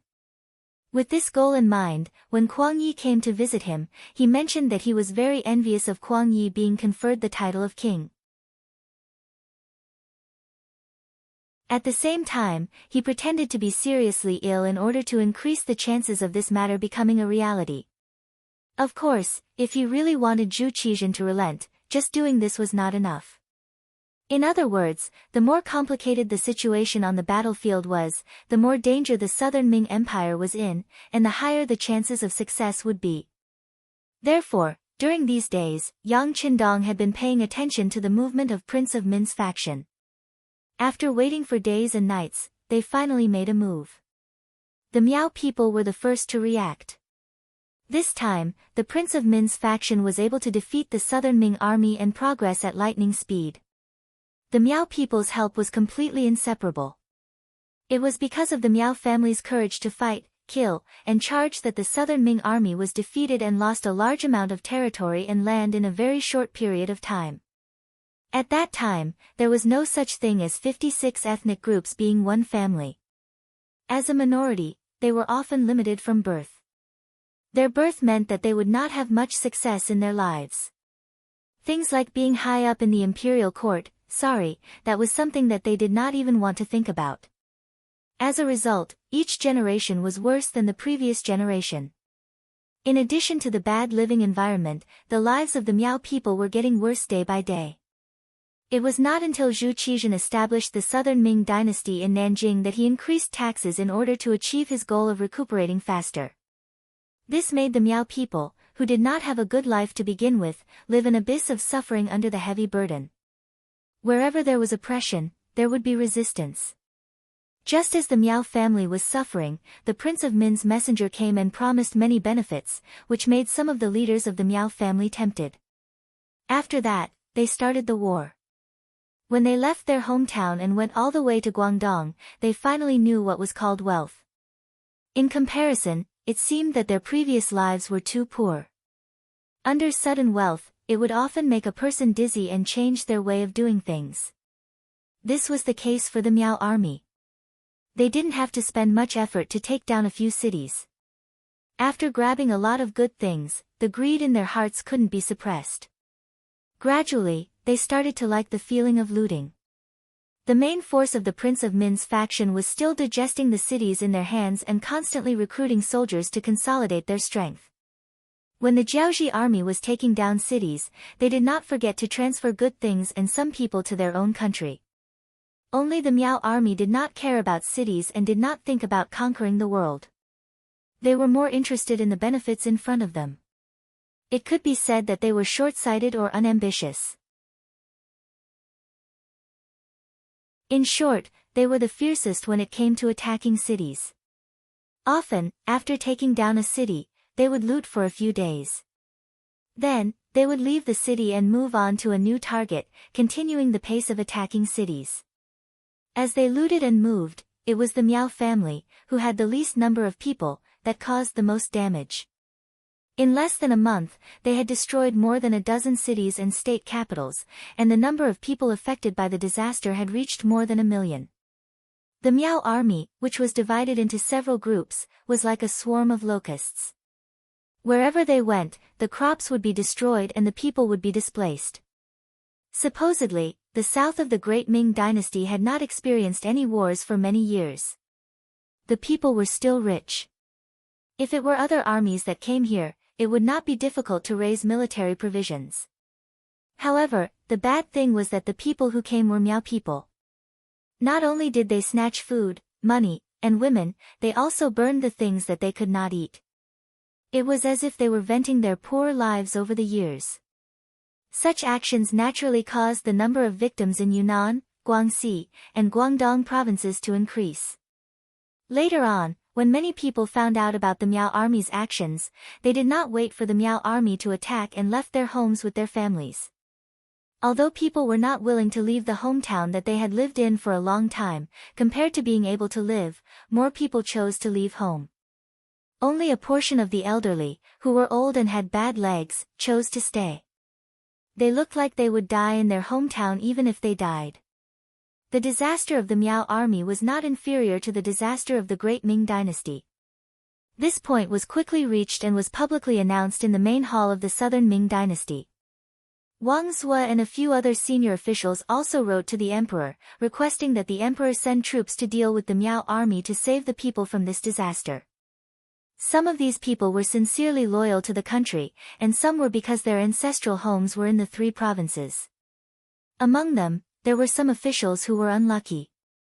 Their hometowns were occupied, and their fields were occupied by the Miao army. In their anger, they naturally hoped that the emperor would send troops to encircle them and help them regain everything that they had lost. There were more and more memorials asking for troops, covering the entire dragon table. Zhu Qizhen's expression also became more and more ugly. How could he not want to send troops to deal with the rebellion? But first, he had to have the strength to do so. The great Ming dynasty, especially the south, had not seen soldiers for a long time. From the results of Kuang Ye's previous inspection, after many years of recuperation, some of the southern Ming dynasty guards had some soldiers that could be used. However, they had their own mission. Guarding their own territory was their heavy responsibility. If they were to transfer these soldiers now and gather them to deal with the King of Min's rebellion. If there were too few people, there would be no effect on the overall situation. If there were too many people, the rear would be empty and there would be new rebellions. If that was the case, the southwest would change and the southeast would have trouble, then the southern Ming regime would be in danger. Robbing the east wall to pay the west wall. If the west wall collapsed because of this, the gains would not make up for the losses. But if they did not transfer troops, they would not be able to solve the problem at hand. Although the Ministry of War had already started to recruit soldiers, it still needed a certain amount of time. At this time, Kuang Ye's second urgent report was sent to Zhu Qizhen's desk. This report was about yesterday's matter of the brocade guard.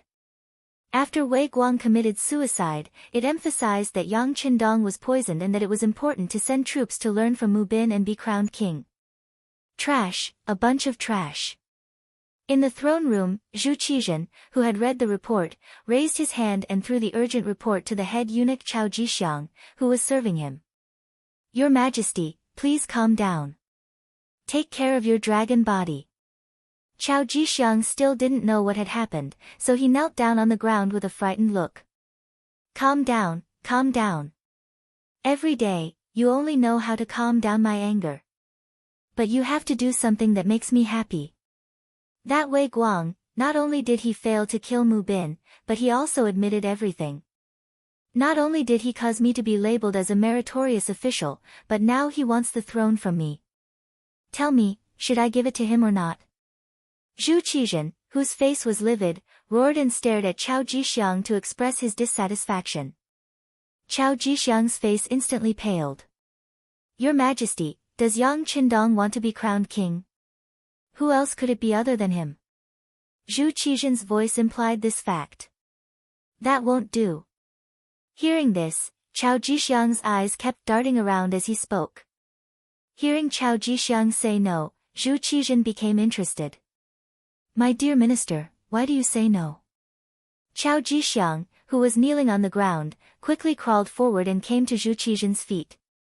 He raised his head and said with a loyal expression, Your Majesty, it's a rule set by our ancestors that people with different surnames cannot be crowned king.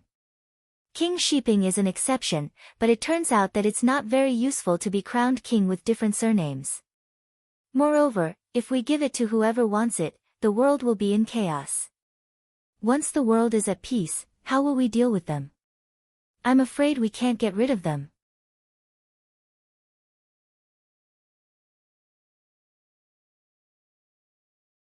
Chapter 428. Chao Jixiang's voice was still echoing in Zhu Qizhen's ears, but the unlucky Emperor Yingzong didn't say anything. From the moment Mu Bin became the king of Shiping, he knew that some things were out of his control. Once he was bestowed the title of prince, it was equivalent to having his own prince's mansion and even his own guard army. Although the number of people could not be too large, the mountain was high and the emperor was far away. Who knew if there was a restless heart under the surface of obedience? Especially a king who became a king by fighting, who had killed a mountain of corpses and a sea of blood, had more specific military strength that couldn't be underestimated. But if he wasn't a king, how could they do their best? Marquis Mu Bin of Shiping was already the boss of Yunnan. There was nothing left to be conferred, nothing to be rewarded. If he wanted to use him as a bystander, there was no other way except for this move. He had no choice but to do this. Although the effect was not very good, in any case, with Mubin watching from the rear, it also took a lot of energy from King Min's side, so they couldn't attack the hinterland of the south.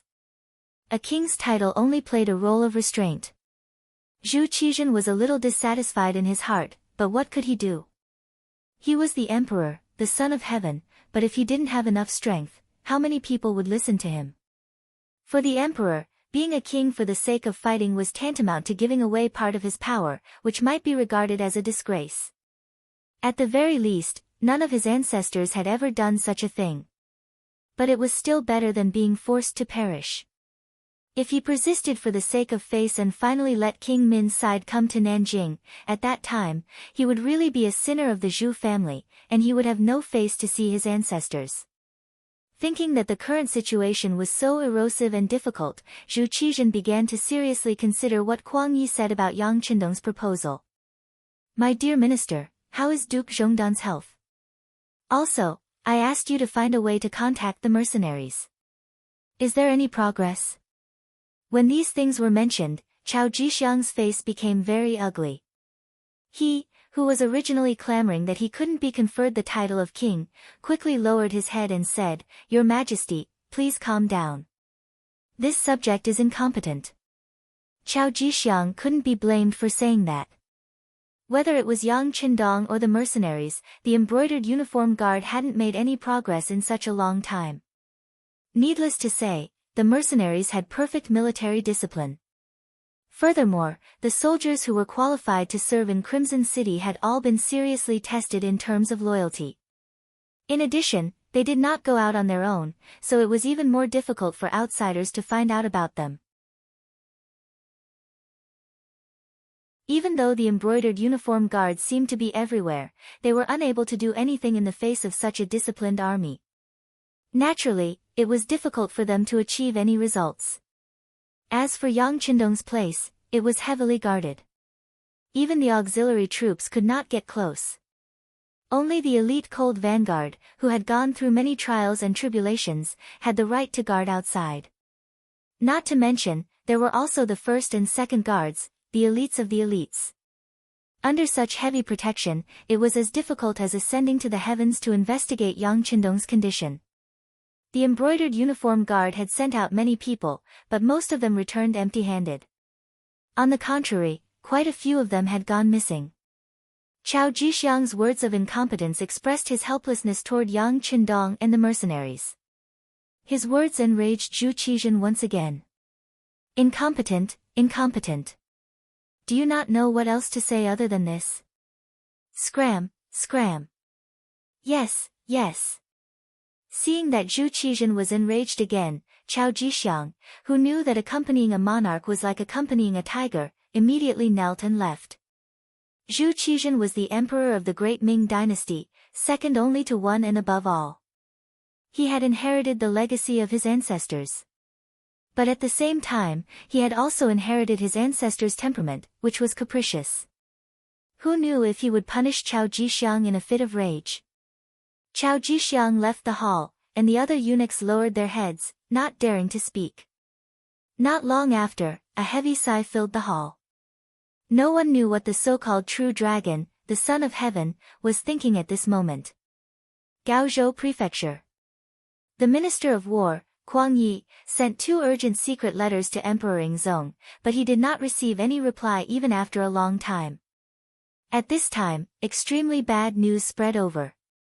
The leader of the Heavenly Fortress camp, Miao Jinlong, who was given the title of Marquis by the Min King, was leading 80,000 troops from the Nanning Prefecture. The moment Kuang Yi received the news, he hurriedly summoned his generals to the front of the hall. At this moment, Ma Wei, Guaning, Yu Guang, and the other generals all had ugly expressions. Below the hall, the scout general was reporting the battle reports he had received. Miao Jinlong's troops are very good at fighting. In terms of strength, they are second only to Yang Wenba of the Dumang stronghold. Since the start of the war, they had already taken over 4 cities and cities. Among them, the number of small counties that they had taken over was uncountable. Their army had also expanded from 10,000 people to 80,000 now. They are currently attacking the Lianzhou prefecture and are not far from us. How many people are there in the Lianzhou prefecture? Guang Yi asked directly. Only 1,000. The scout general did not even dare to raise his head. Hiss. Guang Yi, who took in a cold breath, knew that Lianzhou could not be defended. 1,000 against 80,000, the result could be imagined. Report. Right at this moment, another scout entered the hall and whispered something into the ears of the general who was kneeling on the ground. The scout general's expression changed again and again. He then waved his hand and waited for his subordinates to leave. He said with a panicked expression, "I just received news that the general of the Lianzhou prefecture has surrendered." What? Guang Yi, who had suddenly heard the latest battle report, staggered and fell to the side before losing his balance. Luckily, Guaning reacted quickly and stretched out his hands to catch him. He also anxiously shouted, Teacher, are you okay?" I'm fine. Guang Yi, who took in a strong breath, his chest heaved up and down a few times. Then, he steadied himself and waved his hand at Guaning. Then, he angrily scolded, "Bastards, a bunch of bastards. They received the kindness of the emperor and did not think of repaying it. They should be killed, their families should be wiped out, and their families should be wiped out." Guang Yi angrily scolded. Unfortunately, the general of the Lianzhou prefecture could not hear him. Even if he heard it, he would not be afraid. After all, he had already surrendered. Who knew how long the South Ming could last? "Teacher, please calm down. Now that the Lianzhou prefecture has fallen, the next target will probably be our Gaozhou prefecture. As for how to deal with it, I need teacher to think." Guaning saw that Guang Yi could stand up on his own and took 2 steps back. "Deal with it? What else can we do? We have to defend the Gaozhou prefecture to the death. With me here, we will not let these traitors take a step forward." Even though savage Guang was old, his voice was like thunder. Guang Yi had made the decision to defend the city to the death. As a student, Guaning immediately cupped his hands and said, "Student is willing to follow teacher and defend the Gaozhou prefecture to the death." Guan Ying's words were heard by Ma Wei and Yu Guang. The two exchanged a glance before cupping their fists and saying, "We will follow the orders of the minister and defend Gaozhou prefecture to the death. We will fight to the death and not retreat." Ma Wei and Yu Guang did not have a choice. Even though they were in the Gaozhou prefecture, their families were not here. Their original place of defense was not Gaozhou. If they really surrendered like the Lianzhou prefecture general, once the news spread, their families would not be able to survive. Even if it was for the safety of their families, they had no other choice. Furthermore, with the minister of the Ministry of War here, even if they wanted to surrender, they had to be able to control the army. Hearing the words of the generals, Guang Ye's expression became better. Good. His Majesty will definitely know of your loyalty. After we defeat the enemy this time, this official will definitely ask for rewards for all of you. Thank you, Minister. Guaning and the other 2 lowered their heads and cupped their hands. However, whether or not they would really listen to this so-called request for merit was another matter altogether. First, they agreed. Then, Guang Yi wrote an urgent letter to be sent to Nanjing. After reporting the situation here, he looked at Guaning and the other 2 and said, "Immediately seal the city. At the same time, gather the youths in the city and help the soldiers defend the city." In the Gaozhou prefecture, there were at least 40,000 people. Among them, there were 5,000 youths. If used well, it would be a significant force. "Teacher, should we inform the Duke of Loyalty and ask him to come to the city to help us defend the city?" When Guaning saw that Guang Yi didn't mention Yang Qindong, he thought that Guang Yi was too anxious to remember, so he reminded him. "Them? Sai, we can just send someone to inform them. However, if they are not willing to enter the city, we cannot force them." Guang Yi thought about Yang Qindong's request and shook his head as he said half-heartedly. He didn't think that the little fox Yang Qindong would be willing to help him defend Gaozhou Prefecture before he received a confirmation. Outside the Gaozhou Prefecture, in the mercenary camp near the Laizhou Prefecture, the battle report from the front line had already been sent here. Yang Qindong naturally knew that Miao Jinlong had led the troops here. Ah, they are finally here. Yang Qindong's attitude was completely different from Kuang Ye's. When he heard this, he didn't panic at all. Instead, he looked as if he already knew this would happen. "Young master, are we going to beat them up?" Hu Mang, who was standing at the side, asked excitedly. From his words, it was not whether they should fight or not, but whether they should beat them up. Just this point alone showed how confident he was in winning. Actually, it was not only Tiger's Mane. The 7,000 Yang army soldiers all thought the same. The auxiliary soldiers of the Cold Front were even more so. With their advanced weapons, they could look down on the world and not reject any strong enemy. Even the temporary auxiliary soldiers were full of confidence after being trained for such a long time and learning excellent tactics.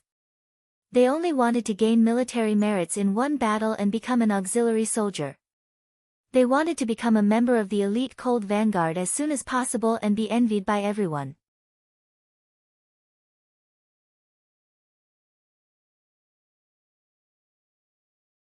Chapter 429. Why do we have to fight? Yang Qindong tilted his head and asked after hearing Tiger's Mane's words. Tiger's Mane didn't know how to answer the young master's question. Fortunately, Yang Qindong didn't point at him to answer. Instead, he said slowly, "Young master's goal was to force Zhu Qizhen to bow his head. Isn't the appearance of these people the best time to do so? If we chase them away right away, the problem will be solved. How can we force them to bow?" Yes, young master is right.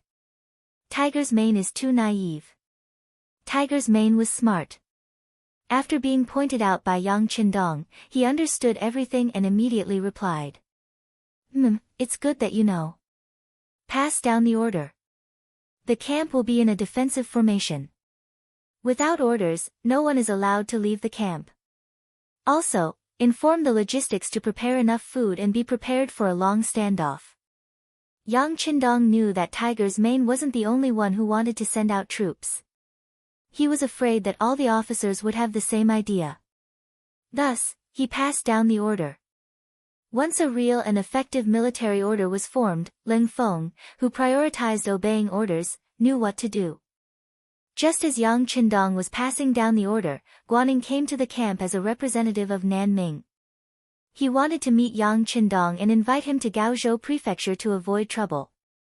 As expected, Guaning didn't even see Yang Qindong's face before Tiger's Mane sent him away. "My young master's condition has worsened.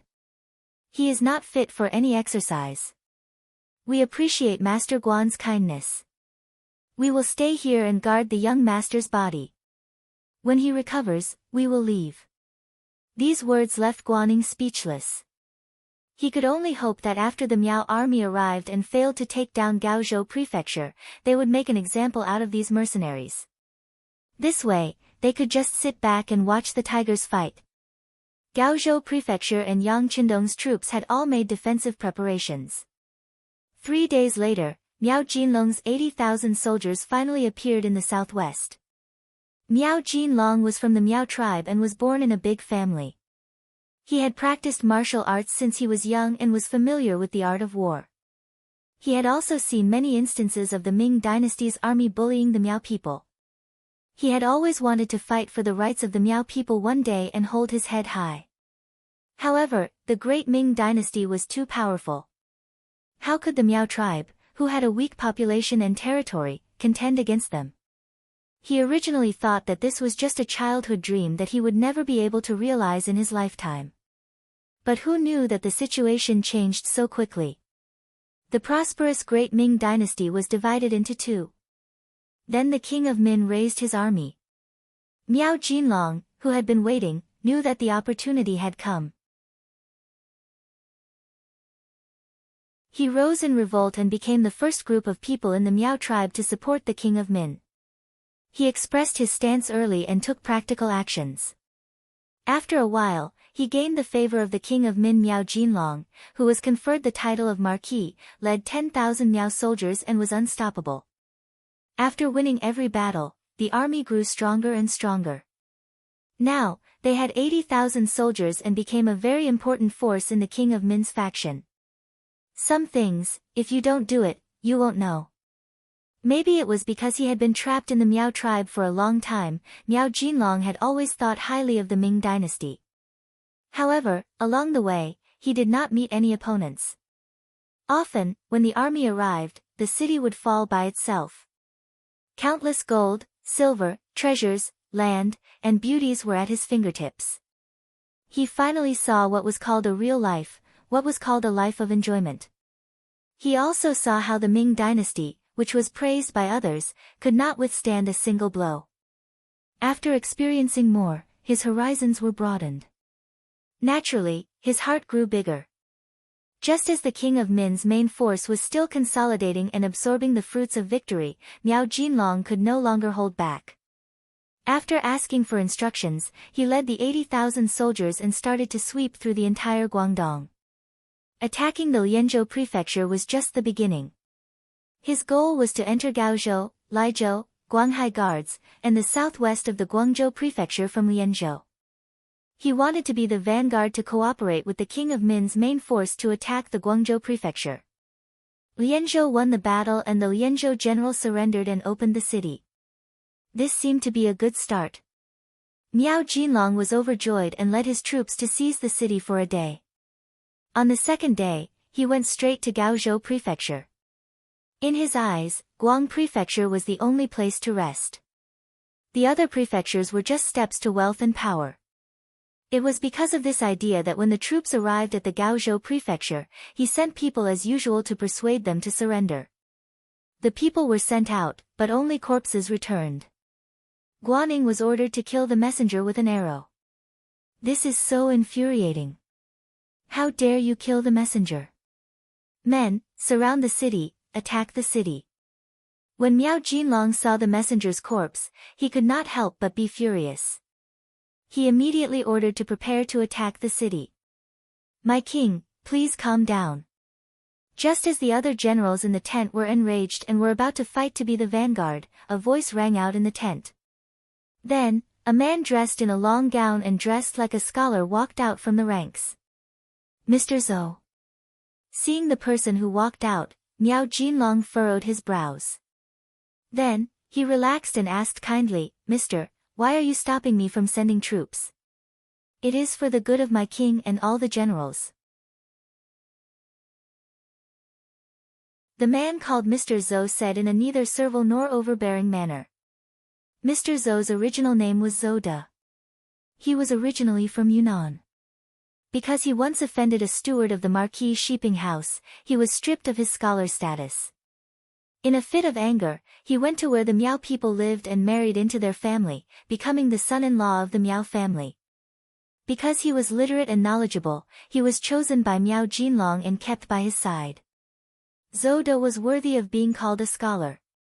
He had contributed a lot to Miao Jinlong's plan along the way.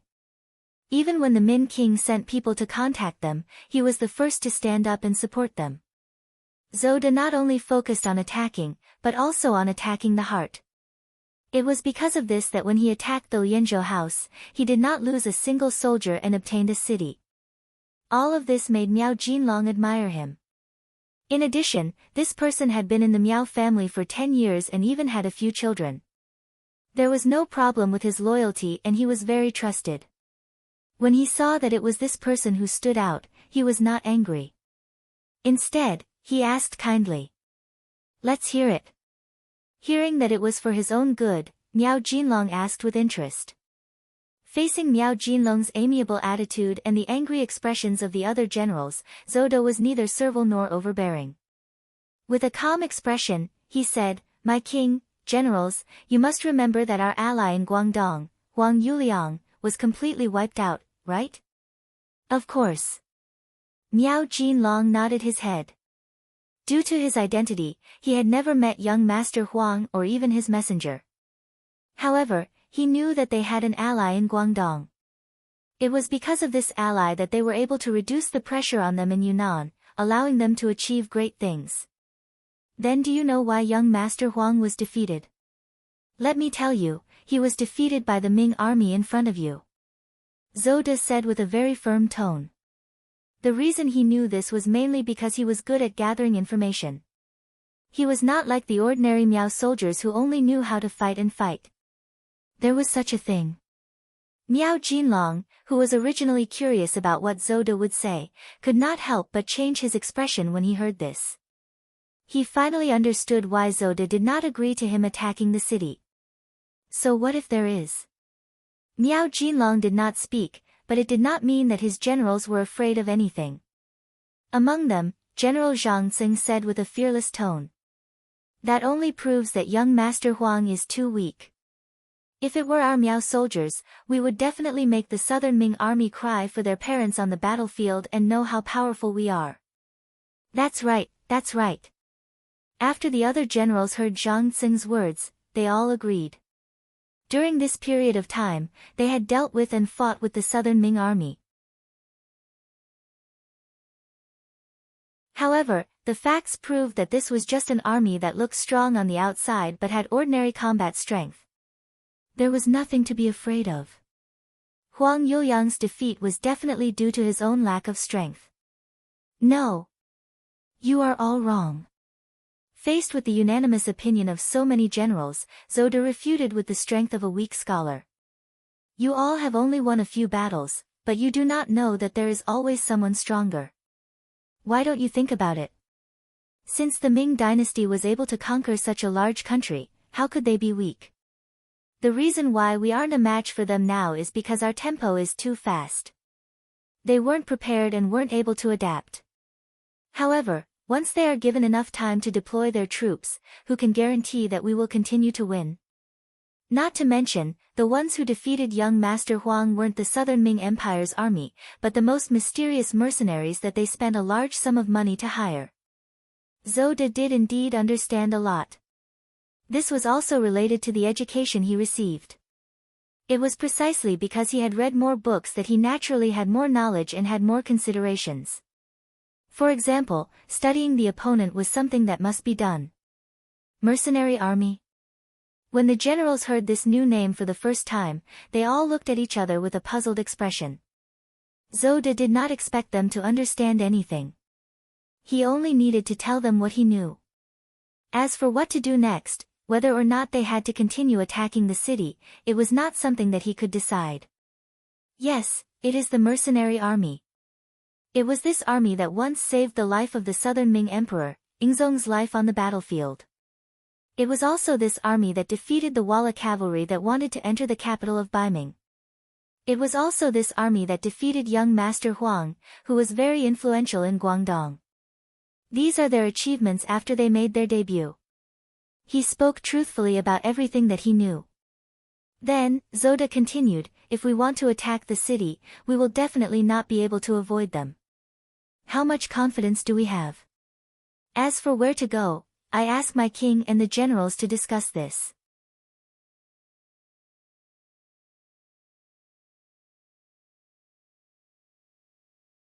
Chapter 430. Zhou De shut his mouth and did not want to argue with anyone about this matter.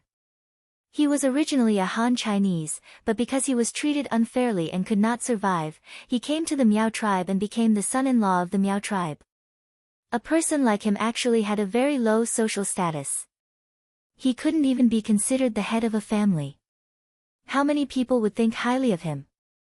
If Miao Jinlong did not see that he did have some ability and put him in an important position, he would not be qualified to enter the tent for discussion, let alone argue with others. Zhou De shut his mouth, which made the others unable to find an object to argue with for a while. They all looked at King Miao Jinlong. The Miao tribe also had a very strict hierarchy, especially when it came to major matters such as the deployment of troops on the battlefield. The king's order was the final order. Everyone's eyes were on him, which made Miao Jinlong silent. Although it seemed that the journey was very smooth, and the army was also growing step by step. From the original 10,000 people to the current 80,000 people, it was a strong army. However, no one knew better than Miao Jinlong about his own strength. The so-called expansion of the army was just these soldiers who were forced to join.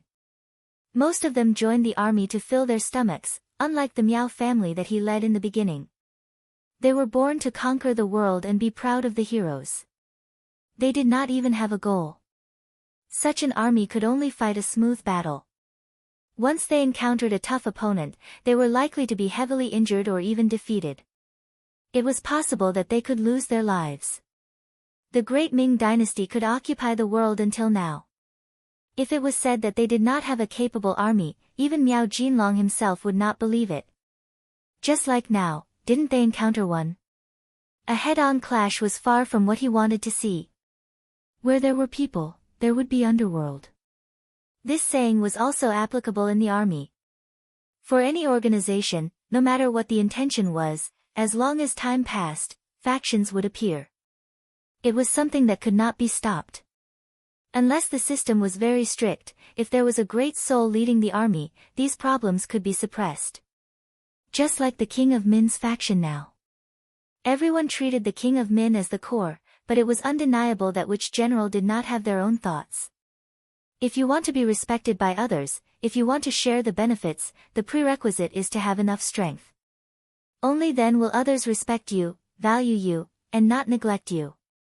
How to expand their own strength while winning the battle, or at least to preserve their own strength, became the most important thing in the eyes of the kings. If everything was as Zoda said, and the Ming army in front of them and the mercenaries in front of them were very powerful, then choosing such a tough opponent was originally an unwise thing. What was the meaning of winning if they used up all their forces and severely injure the enemy? It was just making a wedding dress for others. It was because of this desire to preserve their strength that Miao Jinlong listened to Zoda's words.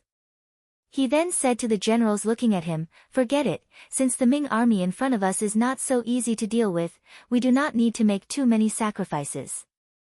We will just surround them and wait for their morale to drop and surrender. How about this, we will first move out of Laizhou Prefecture and take the nearby cities. General Zhang Zheng, listen up, I will give you 10,000 troops. Go around Gaozhou Prefecture and take Laizhou City. Remember, if the Ming army does not take the initiative to stop you, do not casually provoke them. Think about the big picture, understand?" Miao Jinlong finally gave the order. He listened to Zoda's suggestion and did not take a head-on approach. Instead, he only surrounded the city and lowered the enemy's morale first. Then, he would have the opportunity to take Gaozhou Prefecture without bloodshed and complete his strategic mission. After the king gave the order, General Zhang Xing stepped out to receive it. Not long after, the 10,000 Miao family soldiers rushed out of the camp and went around the border of Gaozhou Prefecture, heading straight for Laizhou Prefecture in the south. After the Miao army arrived, they did not immediately attack the city. Instead, they acted as if they were going to surround the city. This caused General Yu Guang, who had already prepared to defend Gaozhou City, to be puzzled. However, he soon found out from General Wei that it was probably because the enemy was afraid of the mercenaries. Yu Guang was still thinking about how powerful the mercenaries were. Just their name alone was enough to scare people into not daring to make a move. The Miao army actually started to move again.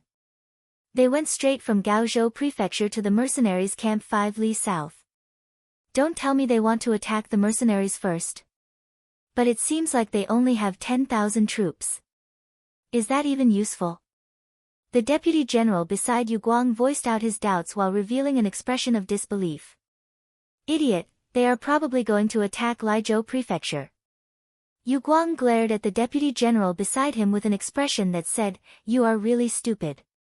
Then, he quickly sent someone to report this news to the Minister of War, Huang Yi, who was waiting in the government office. 5 li south of Gaozhou Prefecture, the mercenaries' camp. When the scouts noticed that the Miao army was moving towards their camp, they quickly reported it. Tiger's Mane did not dare to delay after hearing the news. He ordered Luo Pe and the others to prepare for battle while rushing to the large tent where the young master was resting. At this moment, Yang Qindong was very satisfied. He was enjoying the fruits that the two ladies fed him. If he wanted to eat bananas, he would have them peeled and delivered to his mouth. If he wanted to eat grapes, he would have them washed and delivered to his mouth. Even if he wanted to eat apples, he would have them peeled and delivered to his mouth. With beauties by his side and delicious food in front of him, young Qindong could not help but feel like he was not thinking about the world anymore. Fortunately, in his previous life, in order to complete all kinds of missions, he had taken on all kinds of roles. In order to complete the missions, he had to act like he was. He could really endure hardships and enjoy blessings. Everything in front of him was just child's play. He could not lose young Qindong's nature.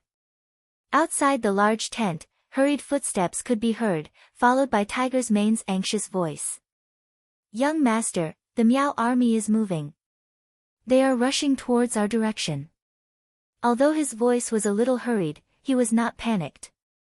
It was obvious that young Qindong had already prepared for this kind of situation. It was very simple. If someone attacked, then they just had to fight back. After Tiger's Mane reported, he respectfully stood in place. After a few breaths of time, the large tent was opened from the inside. Young Qindong, dressed in green, walked out with a serious expression. "Let's go, we will go take a look at this Miao army." The intelligence had described the Miao people and the Miao army more than once, but he had never seen them with his own eyes. With the idea of knowing oneself and knowing one's enemy, young Qindong decided to personally take a look.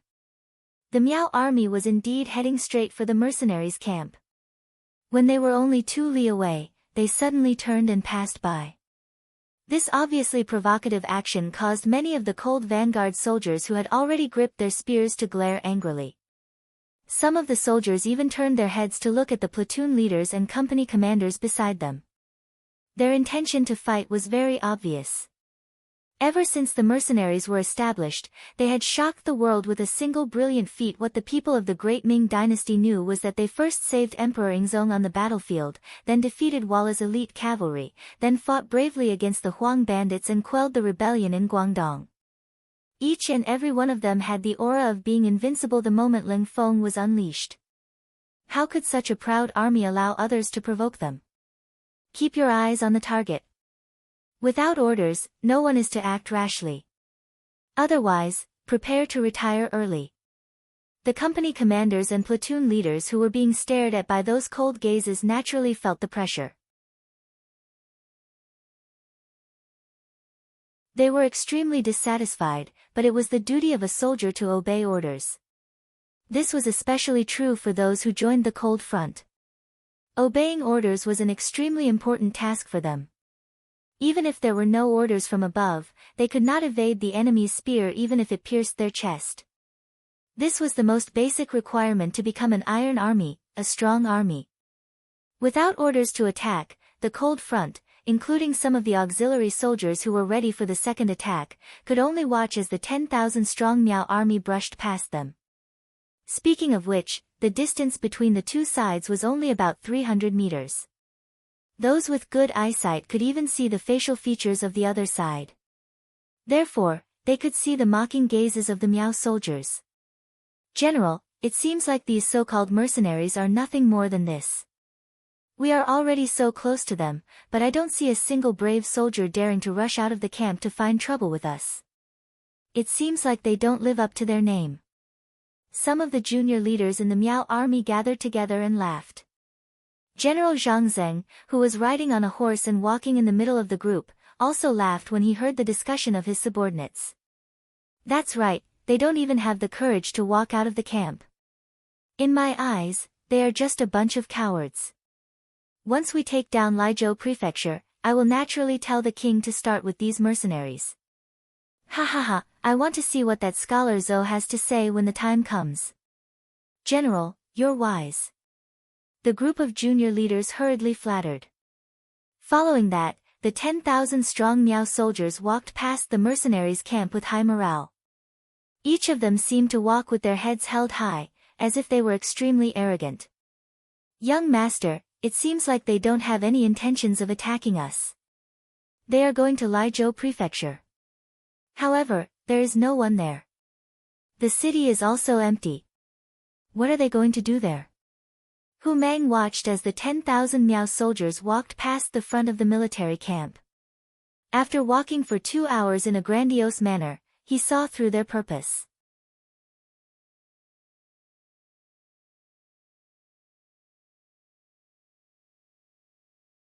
Chapter 431. Hearing Tiger's Mane's puzzled question, Yang Qindong nodded and said, "Yes, we know that Lizhou Prefecture is an empty city, but others don't know that. What will they do when they find out that there is no one there?" Tiger's Mane was originally listening to Yang Qindong's words, but when there was suddenly no more, he asked in confusion, "What do we do?" "Yes, what do we do? This young master is asking you a question." Yang Qindong nodded and looked at Tiger's Mane seriously.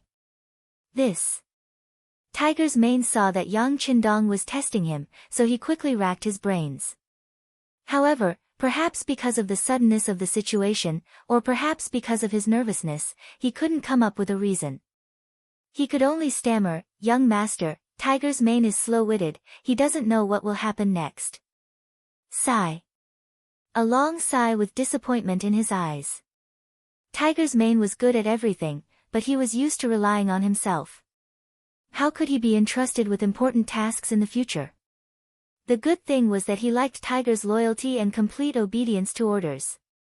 As for his shortcomings, he would become stronger with more practice. "All right, then young master will tell you. When I looked at the Miao army just now, they were very arrogant, as if they didn't put us or any other army in their eyes. Usually, such an army's morale is very high, and they won't be too weak in battle. However, they often have a fatal flaw, and that is arrogance. On the battlefield, if they are too arrogant and don't put their opponents in their eyes, the consequences will be very serious, and they may even lose their lives." Yang Qindong's voice was still echoing in the air.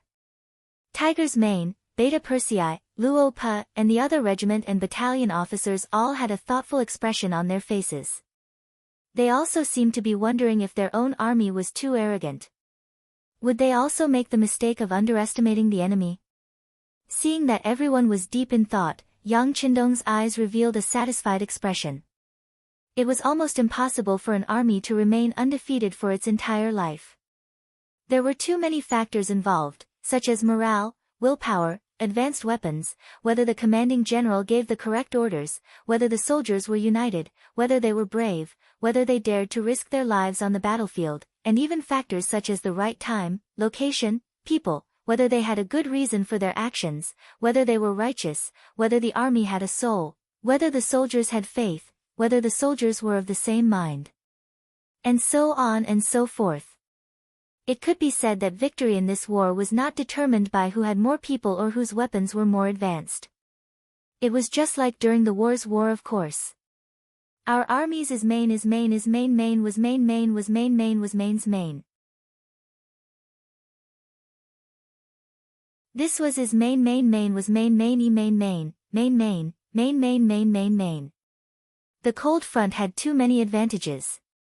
For example, their advanced weapons, strict training, strict military laws, and uniform thinking and behavior among the soldiers. However, this did not mean that every battle could be won. Changes were ever present. How to deal with and resolve these sudden changes was also the key to victory. Beating them down was even more necessary. A person could have a lofty and unyielding character, but he couldn't have an arrogant heart. Otherwise, he would fall sooner or later. It was just a matter of time. Using today's opportunity, Yang Qindong was knocking on the heads of the various regimental and battalion level officers. Seeing that everyone was deep in thought and understood his intentions, he continued, "A proud army will never return empty-handed." However, an operation without a goal or plan was often the cause of failure. Take this 10,000 Miao army for example. If they return empty-handed after going to Lizhou Prefecture and reunite with the Miao army's main force, then even if they fail, they will not be at fault. On the other hand, if their arrogance is at play and they want to take something back to deal with us, then their calculations will be wrong, and the consequences will be very serious. Young master, are you saying that when the Miao army returns empty-handed, they will attack us? But isn't that a little too bold? Tiger's Mane finally understood the meaning behind Yang Qindong's words and asked with a face of disbelief. These words came from Yang Qindong's mouth. If it was anyone else, Tiger's Mane would not have believed it and would even say that the other party was just trying to scare them. Are you brave? Ever since they left Yunnan, they have not met any opponents. How can such an army not be proud? What's so strange about them making some bold moves? Yang Qindong said all of this confidently. He only needed to confirm that the 10,000 Miao army would definitely attack them. Since Yang Qindong had said so, Tiger's Mane immediately said excitedly, "Young master, then let's prepare properly and teach them a lesson when they come." Yes, preparation is a must. However, there's no need to be too nervous. Didn't Gao Xiong bring some newly developed mines from the munitions factory when he came? Bury some of them.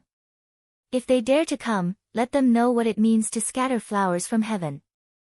Yang Qindong was not completely sure that the 10,000 Miao army would attack them. Before he had any definite information, there was no need to make the soldiers so nervous. All he needed to do was to bury the mines and prepare for defense. If they really came, the effect would be surprisingly good. When the Leng Feng army attacked together, the 10,000 Miao army would basically be useless. Yes. Yang Qindong's words were equivalent to an order. The 2nd Regiment commander of the Leng Feng army, Luo Pe, who had been standing at the side for a long time, immediately nodded in agreement. Then, he watched as the young master left. However, they did not leave even after a long time. Instead, after Luo Pe and political commissar Kong Jia had a discussion, they decided to pass on Yang Qindong's words to every battalion, company and platoon leader. They wanted to let them know that it was okay to have pride, but having pride would easily lead to failure. At the same time, they also discussed some actions that might be needed to take in the upcoming events. Since the 6th young master said that the Miao army would attack them because of their victory, it did not matter if it would happen or not. The necessary preparations must be made. Previously, when Gao Xiong brought a ship to Laizhou Prefecture to pick them up, he brought a lot of guns, ammunition and crossbows. Now, they were all equipped and brought into the army. Every Leng Feng army was also equipped with 5 bullets. It was enough to deal with some large battles. However, no one knew what would happen next. No one knew when the next replenishment of ammunition would be. In order to ensure that there was enough ammunition, Luo Pe suggested that unless absolutely necessary, it was best to use cold weapons first. This was perhaps the Leng Feng army's weakness. Without air transportation, or even ground transportation, ammunition became a huge problem. Even if Yang Qindong was around and they could retrieve the items from the warehouse at any time, they couldn't do such a thing unless it was absolutely necessary. It wasn't like they could find a good excuse every time something happened, not to mention that there was only one Yang Qindong, but there was more than one cold front team now. Political commissar Kong Jia agreed with Luo Pe's suggestion and the Leng Feng army began to get busy. First, they dug the mines. In order to prevent others from seeing them, they worked in the dark. At the same time, other than Leng Feng Wuxing's 4 companies of the 1st Battalion who were still using advanced firearms, the other 2 battalions' 8 companies, a total of 800 Leng Feng soldiers, also took out their sharp bayonets and prepared for close combat. Using the words of 2nd Battalion Commander Chen Bo and 3rd Battalion Commander Kong Chuanxin, they wanted to show the auxiliary and temporary auxiliary soldiers that even in the face of cold weapons, the valiance of the cold front was unrivaled. Southern Ming capital, Nanjing Prefecture. Kuang Yi rushed all the way here and finally placed it in front of Zhu Qizhen's dragon desk. When he heard what Kuang Yi said, that Miao Jinlong and his army of 80,000 had started to head south, and after taking over the Lianzhou Prefecture, they headed straight for the Gaozhou Prefecture, Zhu Qizhen could no longer remain calm. According to his thoughts and the analysis of some of the court officials, Min Min had already taken over Min Min. The king of Min had just obtained most of the territories in Yunnan, Guangxi and Guangdong. It was time to stop and digest them. At least in the short term, there should not be any military action. However, it seemed that they had underestimated the enemy's appetite and ambition.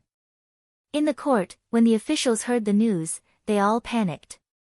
Especially the newly appointed left assistant minister Chen Ruyan. He was so nervous that he was sweating profusely. Kuang Yi was not in court. The former left assistant minister Wang Ji had misjudged the situation and had been arrested and interrogated. However, because he was still in Shiping Manor in Yunnan and because the road back was full of King of Min's rebel army, he was not immediately taken back to Jingdo for interrogation. With the loss of two important figures, Chen Ruyan was promoted to the position of left assistant minister and also to manage the affairs of the Ministry of War. Normally, Chen Ruyan would be overjoyed to receive such a position. However, in such a dangerous situation, taking over the Ministry of War was like taking over a mess. How could he not be frustrated? Luckily, Chen Ruyan was quite capable. In fact, in history, he had once held the position of Minister of War. Even if the situation was a little dangerous, with his strong ability, he had come up with some good countermeasures. For example, when the entire southern Ming dynasty started to recruit soldiers, any male between 16 and 40 years old could sign up. The requirement was that each family had to send one person. If there were more and they were willing to join the army, one person could pay a year's worth of taxes. Once the world was peaceful, these people would not be recorded in the army and could regain their freedom. They could choose to do farming or business.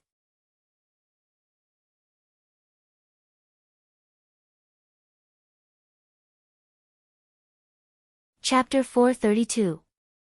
Chen Ruyan's policy was very good, and it attracted a large number of people to join the army. Statistics showed that the newly recruited soldiers in the southern Ming Empire had reached 1 million. This was because the financial pressure of the Ministry of Revenue was too great. Otherwise, it would not be difficult to double this number. This was the benefit of having a strong foundation. It had to be said that the great Ming Empire was still very powerful. If it was not for the appearance of Yang Qindong, it would be like history. It would not be a big problem to continue for a few hundred years. The actions of the Ministry of Military Personnel were seen by Zhu Qizhen of Yingzhong, and he praised them twice. Now, they only needed to wait for the training of these recruits to be completed before they could enter the battlefield. With so many fresh troops, it would not be a problem to wipe out the King of Min's rebel army. But at this time, the King of Min's faction, who was estimated to be biding their time, made a move. If they could not be effectively controlled, it would not take long for them to reach out for a yard after getting an inch. The other rebel army would follow suit. It was afraid that before the training of the recruits was completed, the King of Min's faction would kill their way to the front of Nanjing Prefecture. The southern Ming Empire's regime might face the danger of ending. With the danger of the country being destroyed, how could Zhu Qizhen not be anxious? With a trace of blood in his eyes, he looked at the officials in the court. Dear officials, is there any way to control the situation? It doesn't need too long. It can last for a year. No. 9 months is enough. Zhu Qizhen asked anxiously, but what he got was silence. These officials could usually speak some reason or even twisted reason when they encountered problems. In the face of military affairs, the officials now had a very good interpretation of what it meant to be a scholar meeting a soldier.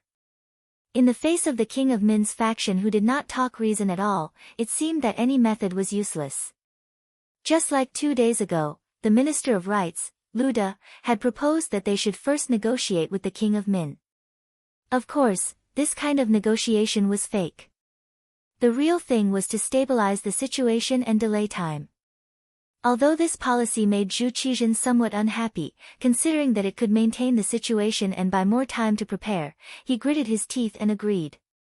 But who would have thought that when Lu De solemnly arranged for someone to do this, the envoy sent out a firm refusal before he even arrived in front of Prince of Min.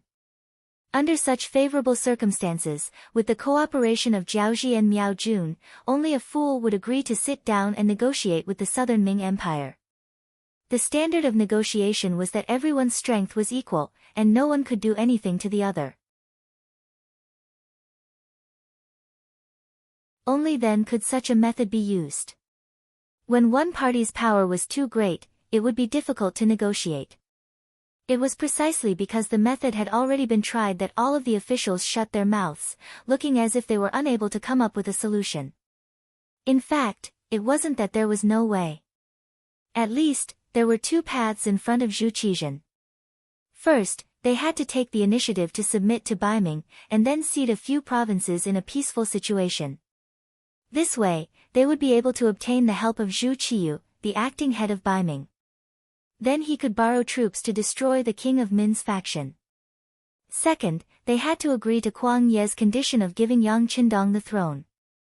This way, as long as the mercenaries were willing to help, even if they couldn't immediately suppress the King of Min's rebellion, they could buy enough time. After the training of the new recruits was completed, the southern Ming Empire would be at peace. However, Zhu Qizhen didn't want to choose the first of these two paths. His cousin had seized the throne while the other party was in a precarious position. This had already made him very unhappy. If Yang Shan had not suddenly disobeyed him and disappeared, he would not have acknowledged the fact that the other party was Emperor Baiming even now. If he lowered his head now, wouldn't it prove that he was inferior to the other party? If that was the case, people who didn't know the situation would think that the other party was the legitimate one. This was definitely not what Zhu Qizhen wanted to see. Even now, he still wanted to kill his way to the southern Ming Empire and unify the great Ming Empire. Wouldn't this be his own goal and hope? As for the second point, Zhu Qizhen also didn't want to give Yang Qindong the title of king with a different surname. Yang Qindong was really too outstanding. He was so outstanding that Zhu Qizhen was very afraid of him.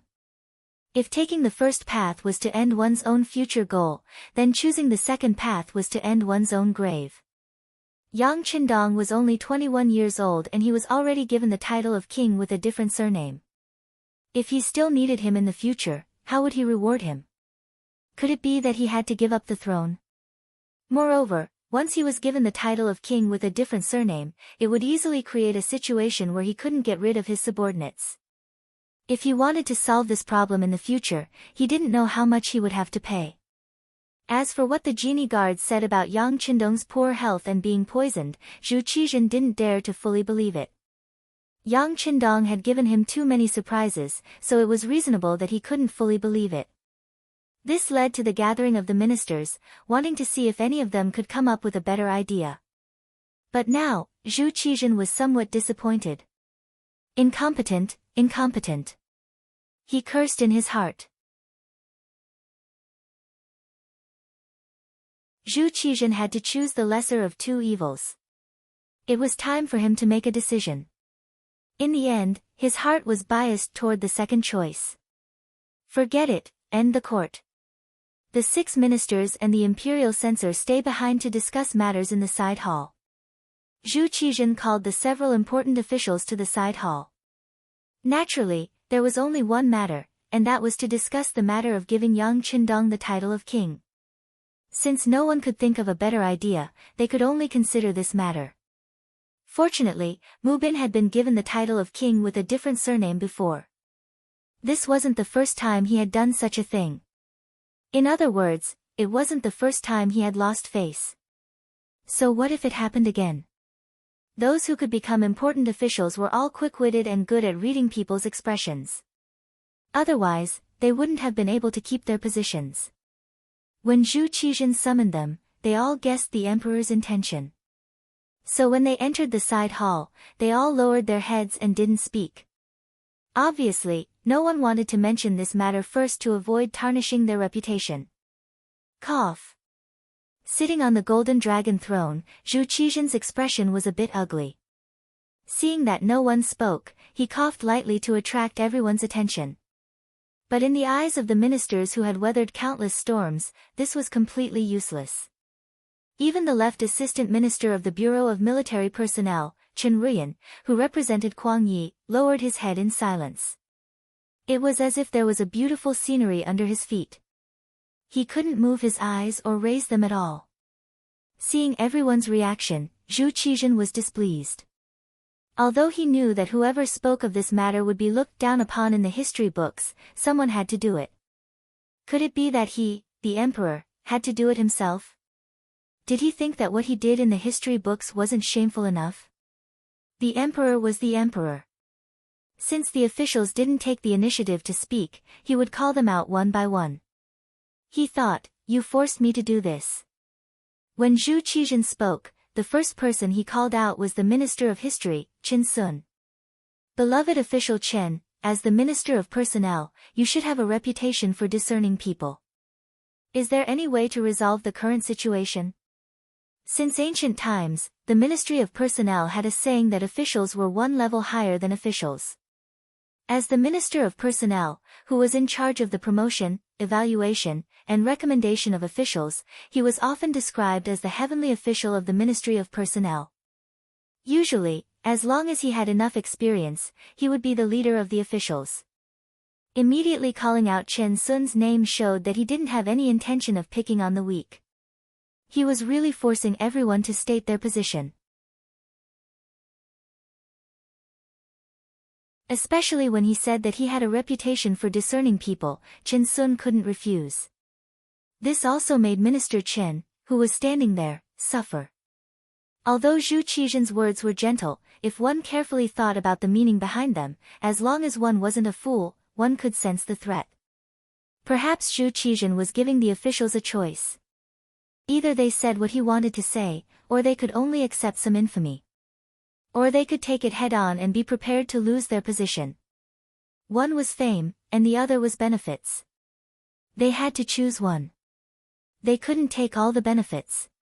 Chen Sun's expression was very ugly. He was in a complicated struggle, considering what to do. What to say? What kind of gains and losses would there be? "Your Majesty, this official has something to say." Just as Chen Sun was thinking about how to respond to the emperor, the Minister of Rites, Lu De, finally spoke. He held his ceremonial tablet and took a step forward. Originally, Zhu Qizhen was about to get angry and give Chen Sun a good beating. He might even find a reason to remove him from his position. However, Lu De suddenly stood up. This made Zhu Qizhen happy. Thinking that he still had loyal officials by his side, he did his best to make his expression as good as possible. "Beloved official Lu, what do you have to say?" "Yes, Your Majesty." Lu De nodded and lowered his cupped hands. Then, with a calm gaze, he said, "Your Majesty, the situation in the southwest is chaotic. It's about to spread. Our army still needs some time to train. As the saying goes, distant water can't quench a present thirst. In this official's opinion, it's better to appoint a king with a different surname and have him lead the army in battle to protect the great Ming's future." Not only did Lu De stand up, but he also took the initiative to talk about the appointment of a king. This made Zhu Qizhen very happy. Beloved official Lu's words are very much to our liking. "Many thanks, Your Majesty." After Lu De received the praise, he quickly put on a humble appearance. Then, he continued, "It's just that the appointment of a king is a big matter. In this official's opinion, we must not be rash, especially the Duke of Loyalty. He once served by Ming Daizong. Now, his family is also there. For such a big matter, we must first discuss it with them. Otherwise, I'm afraid that we won't be recognized by everyone in the world and it will be easier for trouble to arise." Hearing Lu De's sudden new question, Zhu Qizhen nodded thoughtfully and said, "Beloved official Lu's words are very reasonable. Then, in your opinion, what should be the explanation?" "Your Majesty, we should first send someone to discuss this matter with Daizong. As long as both sides reach a consensus, the appointment of a king with a different surname can be carried out and the people of the world won't talk about it. Therefore, this official is willing to ask Your Majesty to give the Ministry of Rites some time. This official will immediately send someone to do it. As for the Duke of Loyalty, we can first notify him to lead the army to retreat. After he resolves the rebellion, presumably the matter of the appointment of a king will be settled. It'll be a good time to confer the title. This way, both sides won't be delayed."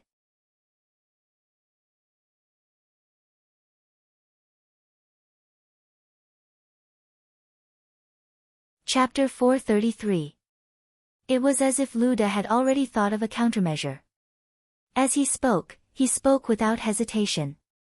When the conditions were right, success would come naturally. That's true. Zhu Qizhen nodded after Luda's explanation. However, a few more questions popped up. He couldn't help but ask, if that's the case, will the Duke of Zhongdan be willing? Also, how confident are you in convincing Baiming? In Zhu Qizhen's opinion, they couldn't truly be bestowed the title of king. What if Yang Qindong didn't agree? Also, the southern Ming Empire had no choice but to be bestowed the title of king. Baiming wouldn't suffer any losses. Would they be willing to admit it? At the very least, if it was him, he probably wouldn't agree. For example, Yang Qindong was the Duke of Zhongdan. Even now, Baiming's officials still referred to him as the Duke of Zhongdan. Since Luda had stood up and made such a suggestion, it was natural that he had thought about these problems long ago. When he heard Zhu Qizhen's question, he smiled and said, "Your Majesty, there's no need to worry. Since Your Majesty has already bestowed the title, if the Duke of Zhongdan isn't satisfied, once the news spreads, I'm afraid everyone will rise up and criticize him. Sometimes, spittle can drown people. I'm sure the Duke of Zhongdan knows this very well. As for whether Baiming will agree or not, Your Majesty, that's not a problem we need to consider. If they don't agree, you can tell the Duke of Zhongdan and let him deal with it. In short, Your Majesty is wise." Luda didn't say what if. However, Zhu Qizhen already understood. If Baiming didn't approve of the title of king, Yang Qindong would definitely be very angry. This was a good opportunity to drive a wedge between them. If things didn't go well, it was possible for both sides to fight. At that time, he would really be able to reap the benefits. Thinking that if Yang Qindong and Baiming were to fight to the death, it would be a chance for the South Ming Empire to rise again. Immediately, his face lit up with joy as he said, "Beloved official Lu is indeed worthy of being this subject's backbone. Good, good. Everything will be done according to your wishes. Chao Jixiang, draft a decree for me." Originally, he was still having a headache over the fact that he had to confer another king with a different surname. This was equivalent to selling the country of his ancestors. Even if one day, he became strong again and took everything back, who knew how the history books would record this matter, and whether the future generations would scold him? But after hearing Luda's words, the bad thing became a good thing. He didn't need to pay any price to solve the problem. He even made a strong enemy for Baiming. Such a brilliant plan made him very satisfied. Now that Zhu Qizhen was satisfied, the ministers were free to leave. As Luda walked among them, he could clearly see that the Minister of Revenue, Wang Zhua, was looking at him with disdain. Yang Qindong had once saved Wang Zhua's life on the battlefield. This was something that everyone knew. A while ago, Yang Qindong and Luda had quarreled over the matter of Hangzhou's prefectural magistrate, Xin Buqi. This was something that everyone knew.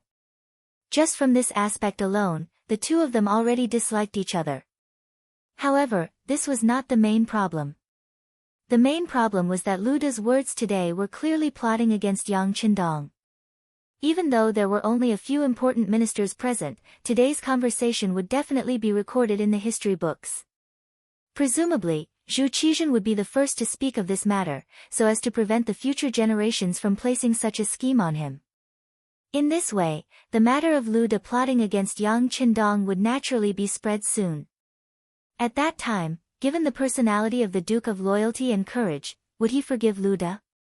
This was why there was a trace of disdain in Wang Zhua's eyes when he looked at him.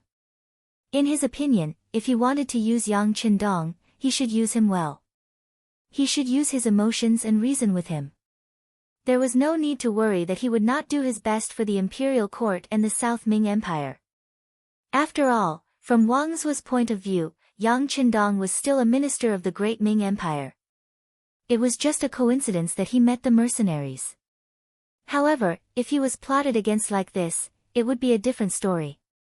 The consequences would be very serious. Wang Zuo's gaze towards Lu De was somewhat complicated, even somewhat disdainful. However, there was also someone who looked at him with gratitude. That was the Minister of Personnel, Qin Sun. Just now, if Lu De had not spoken up in time, he would have either left a mark on the history books and be criticized by others, or he would have been hated by the emperor. He did not know what kind of end he would end up in. Lu De's words could be considered to have saved his life at a crucial time.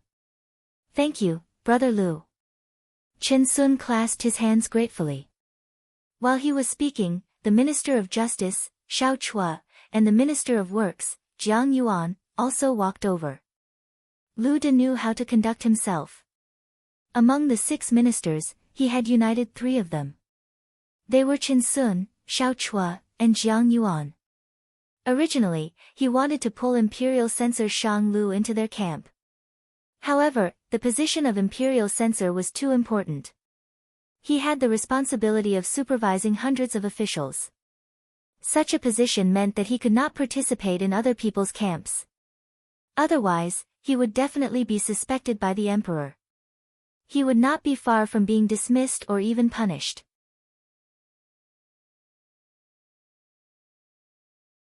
In other words, among the 6 ministers, other than Minister Kuang Yi of the Ministry of War and Minister Wang Zuo of the Ministry of Revenue, the other 4 ministers had already formed a group.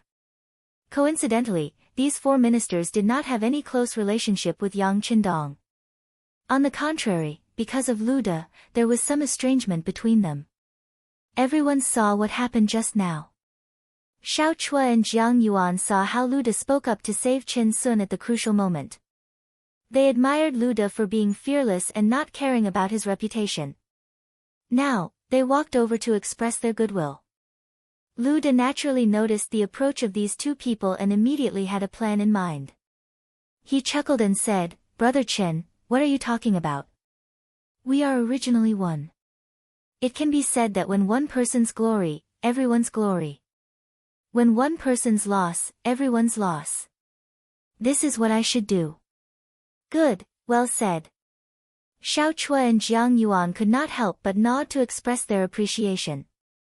Because of this, the friendship between the 4 of them seemed to have become even closer. It was obvious that with them around, Yang Qindong's wish to be conferred the title of king would be very difficult.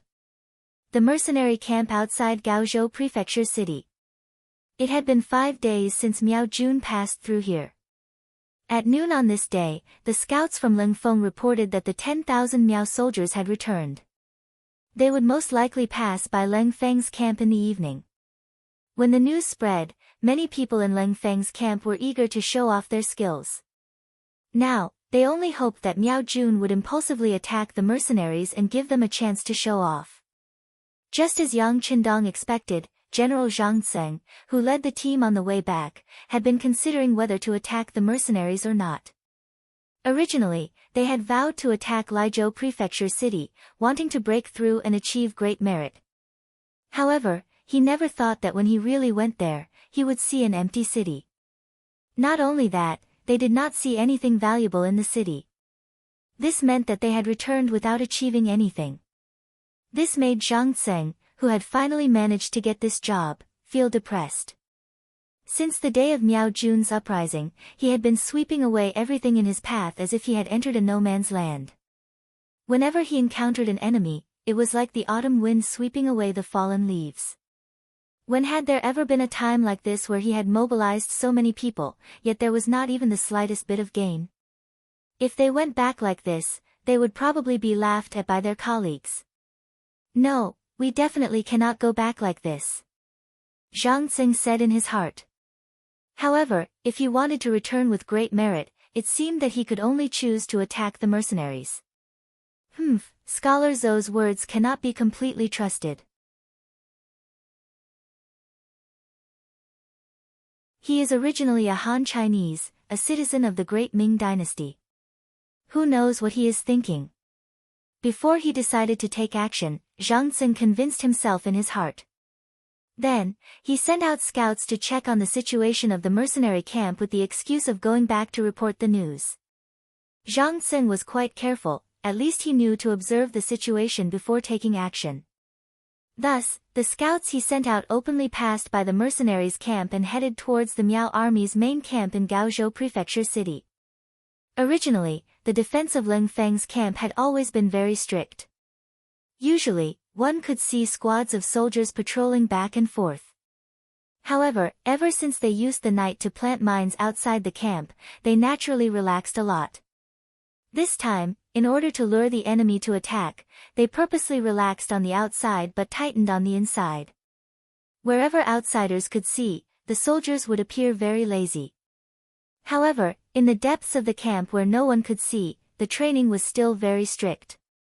In this way, the Miao army scouts who seemed to be passing by but were actually investigating the situation fell for the trap and reported the mercenaries' performance to Zhang Tseng. Hearing that the mercenaries were so careless, Zhang Tseng was overjoyed. He felt that this was a great opportunity given to him by the heavens. He immediately sent his trusted aide to the Miao army's main camp and reported that he wanted to take advantage of the situation to attack the mercenaries. He also listed out his reason, which was that the mercenaries were too careless and this was the perfect time to take them down. The trusted aide quickly passed by the mercenaries' camp again. After observing for a while and confirming that the scout's report was correct, he went to the Miao army's main camp and met with King Miao Jinlong. He then told him of his general's plan. Attack the mercenaries' camp? Hearing the report, Miao Jinlong, who was originally sitting at the head of the table, was suddenly energized.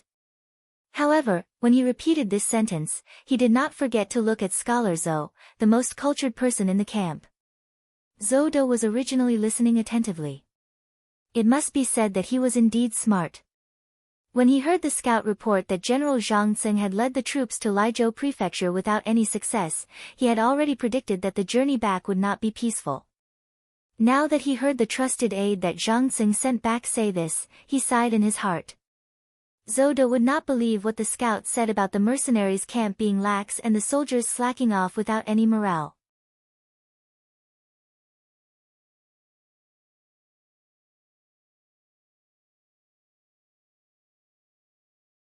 Chapter 434. Since they were able to wipe out the Huang bandit army, which was a huge headache for the southern Ming Empire, how could such an army be as weak as described? If that was the case, it could only prove that the other party had ulterior motives. Or rather, they were just putting on an act and waiting for others to attack. Although Zhou De had these thoughts in his mind, he did not intend to argue. The strength of the mercenary army was not something that he could rely on. Perhaps it was only when he was rebuffed and suffered losses that others would believe his words. As the saying goes, a fall into the pit, a gain in your wit. Therefore, when Miao Jinlong looked at him, he did not object firmly and only expressed his opinion, "My king, the mercenary army should not be as weak as they appear to be. I'm afraid there's a trap." A trap? The news said that they only have 7,000 people. General Zhang Tseng's army has 10,000 people. Including us, we have 80,000 people. So what if there's a trap? Miao Jinlong saw that Zhou De's attitude was still calm and tried to persuade him. Zhou De only expressed his opinion and said what he thought. Since others did not believe him, there was nothing he could do. He did not say anything and looked as though he would not change his opinion. Therefore, when faced with Miao Jinlong's second question, he did not say anything. Since even Zhou De did not say anything, Miao Jinlong felt that his idea of sneaking into the camp was a good one. After all, if they could take down the mercenary army in one battle, Gaozhou Prefecture would be broken through. He would have made a great contribution along the way and would be able to reach the Guangzhou Prefecture. From there, he would be able to control and occupy the entire Guangdong Prefecture.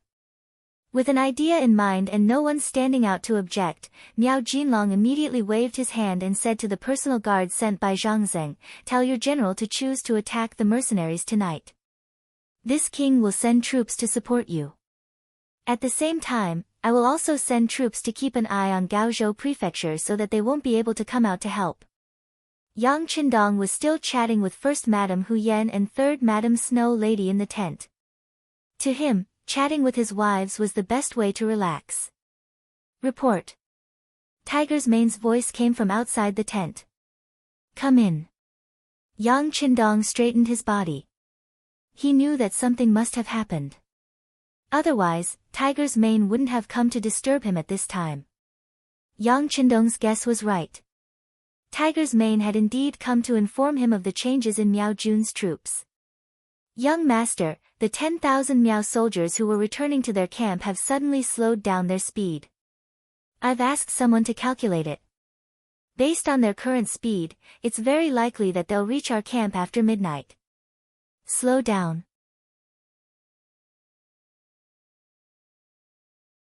Yang Qindong couldn't help but chuckle when he heard this sudden change that could also be said to be a logical change. That day, Yang Qindong saw the Miao army walk past his camp in an extremely arrogant manner. He thought that this army was too proud and arrogant, and it was very likely that there would be people who were not content and would be like a snake trying to swallow an elephant.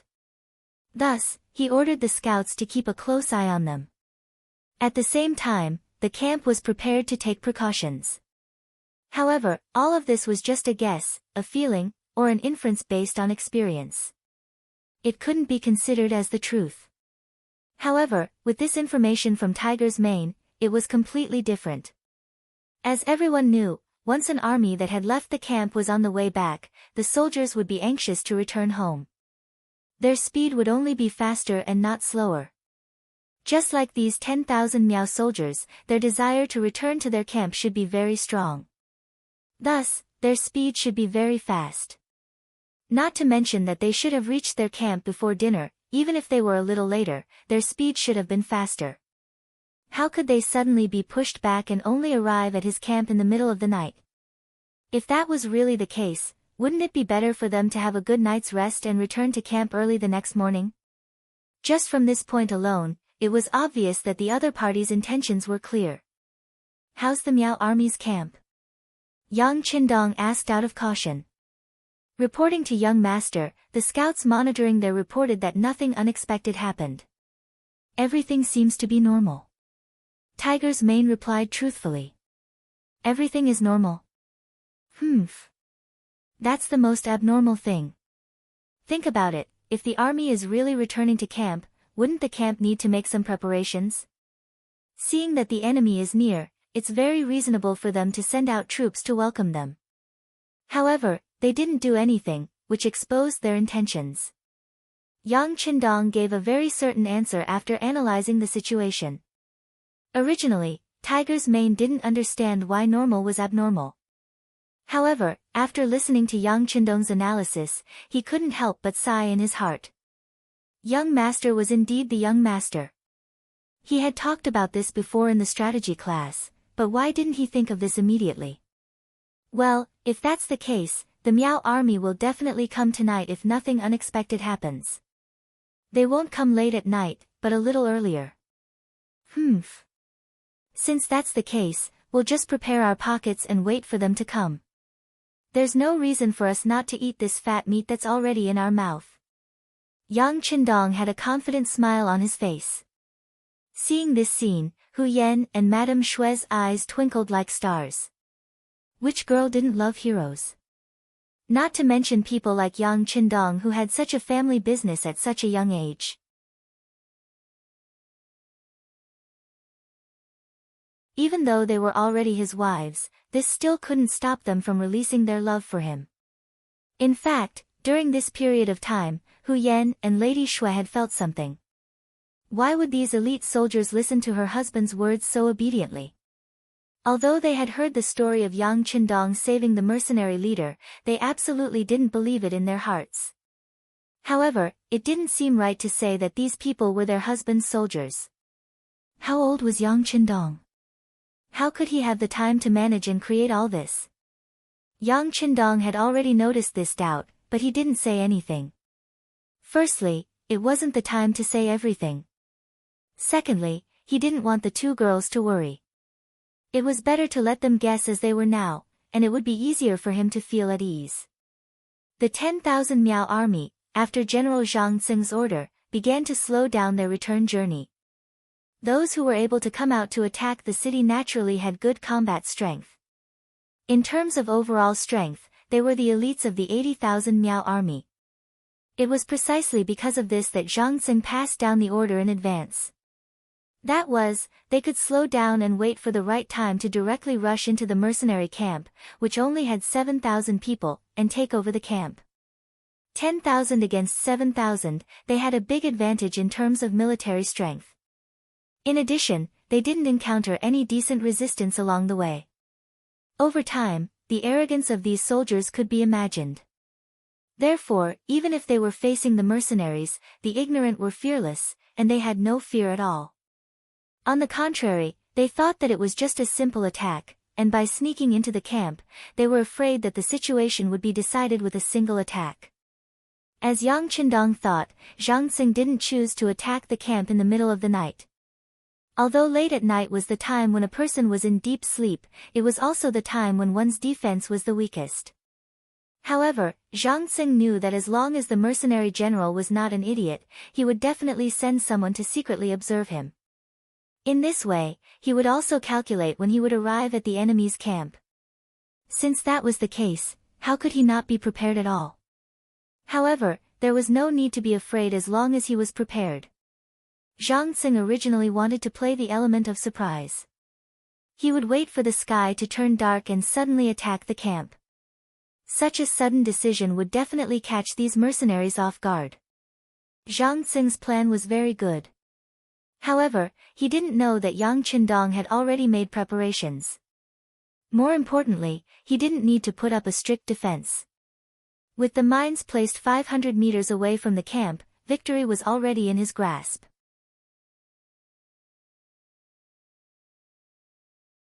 It was precisely because of these weapons of mass destruction that others did not know or understand that the mercenary camp looked so lazy from the outside.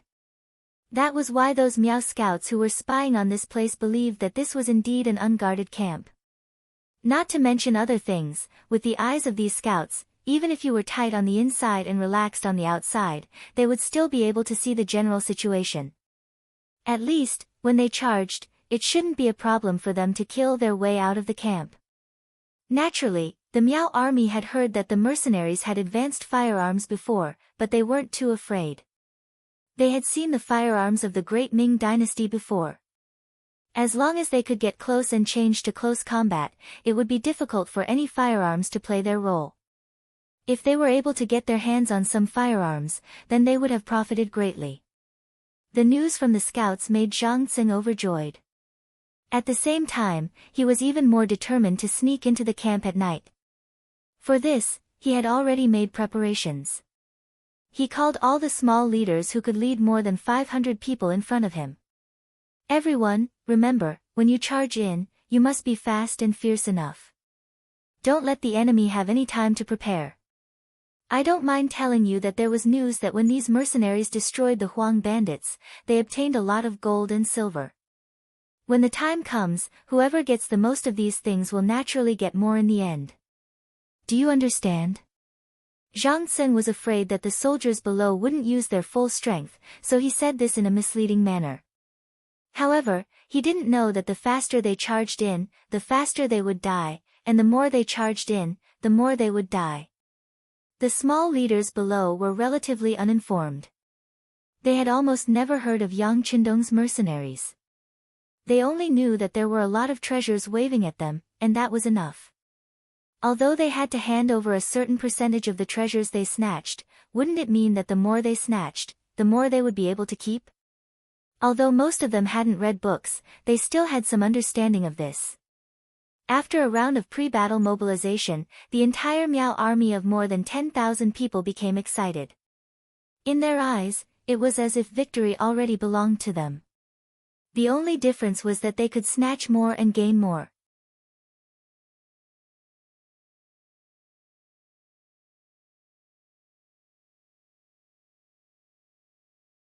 Chapter 435. Gaozhou Prefecture.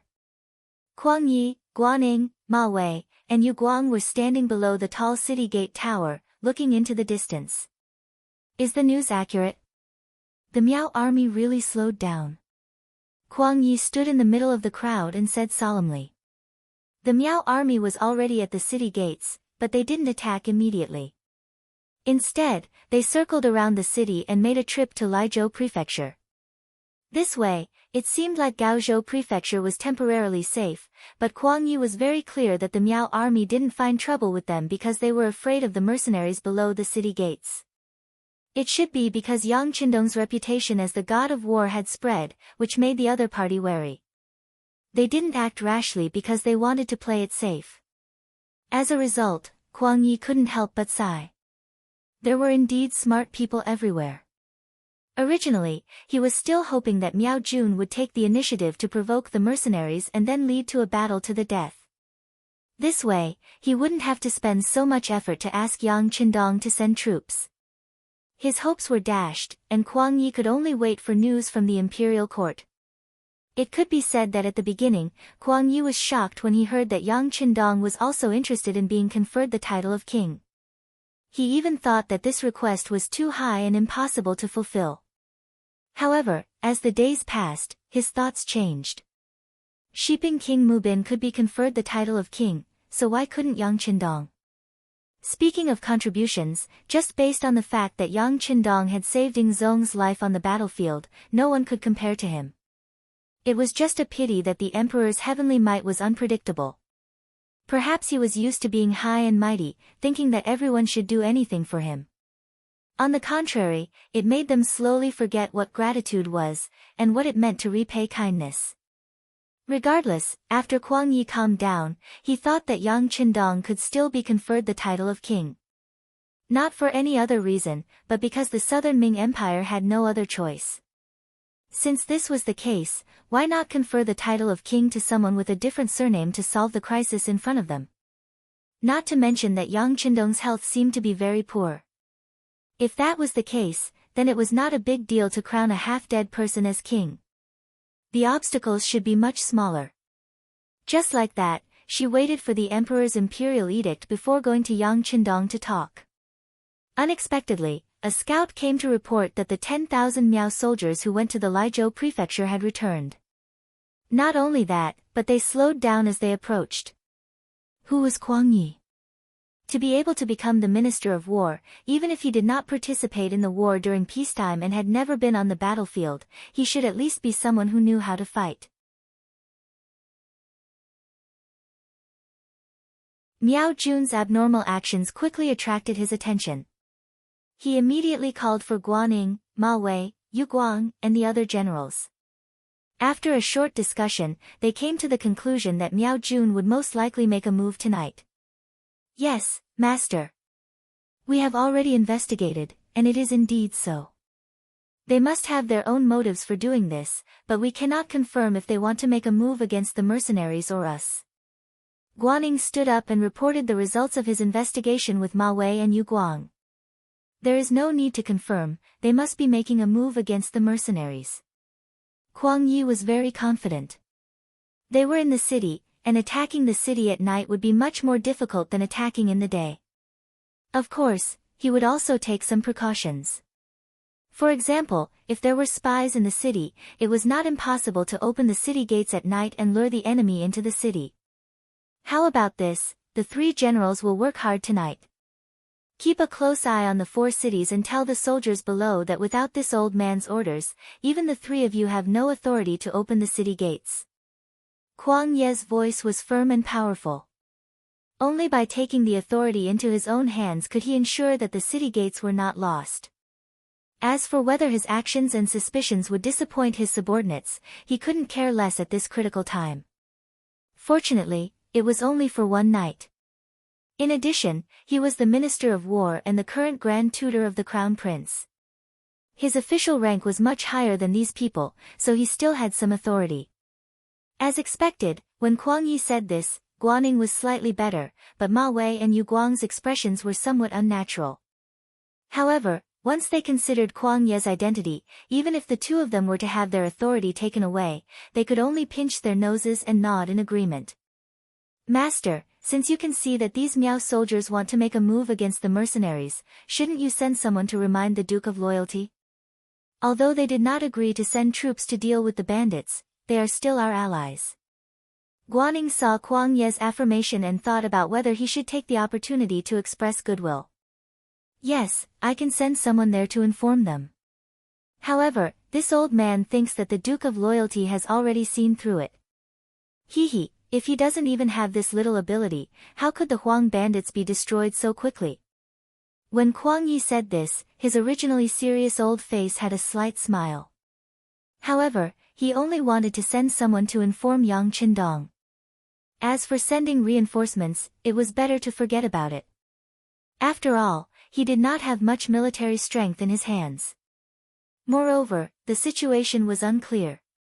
If they opened the city gates in the middle of the night, who knew what kind of accident would happen?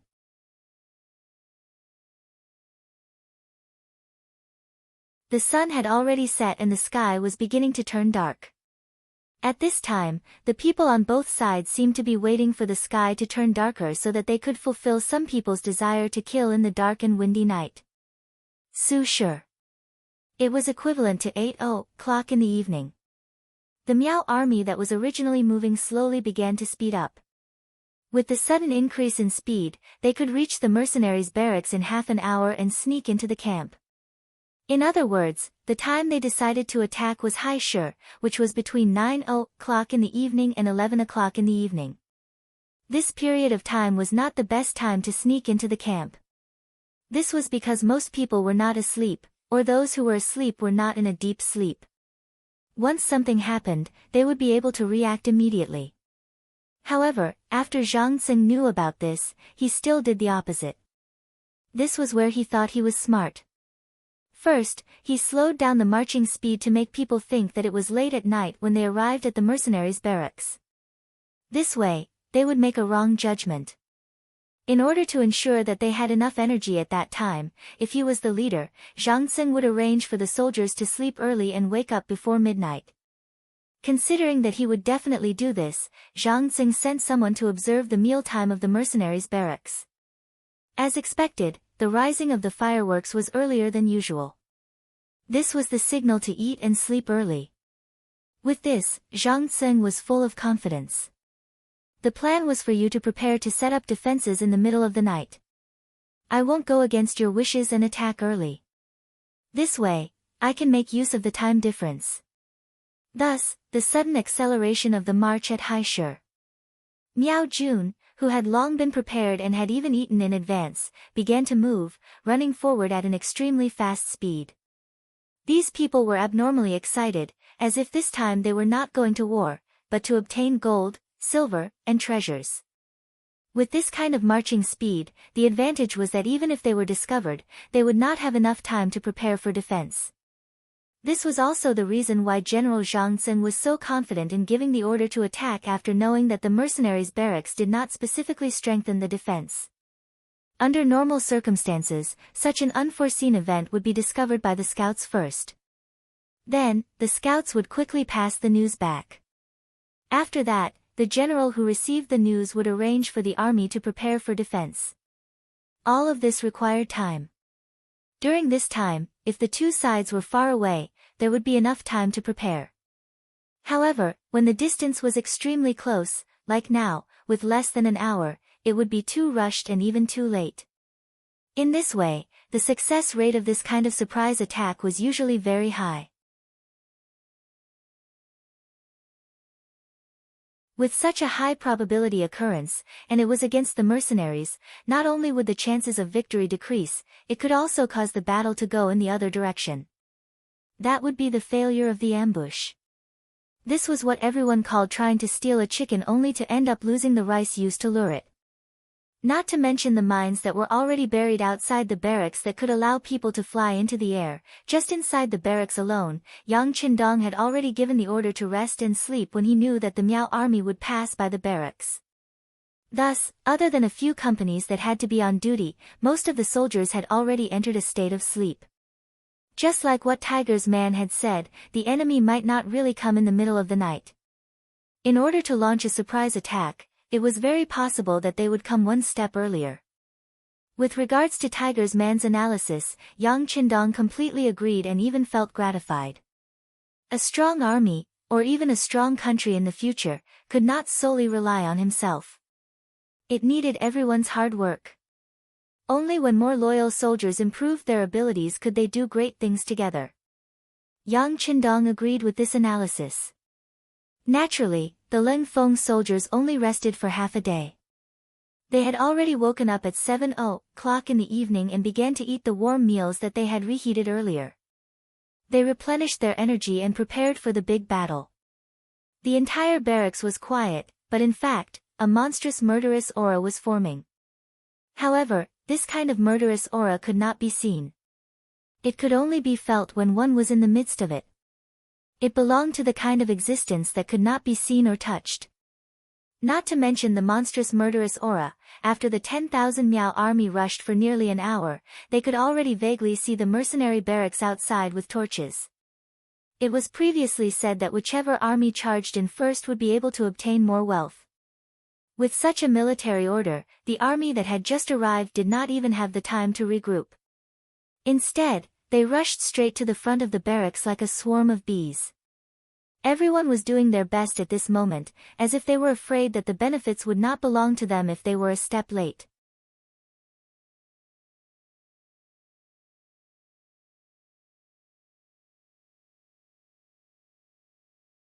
Chapter 436. Looking from afar, the frenzied charge looked like waves on the beach. Wave after wave, there was no way to stop them. In the process of charging, battle cries rang out. The torches that were originally unlit lit up one after another. From afar, it looked like the sky was filled with countless stars. What was supposed to come had finally arrived. In the mercenary camp, all the cold vanguard, auxiliary soldiers, and temporary auxiliary soldiers began to gather at an amazing speed.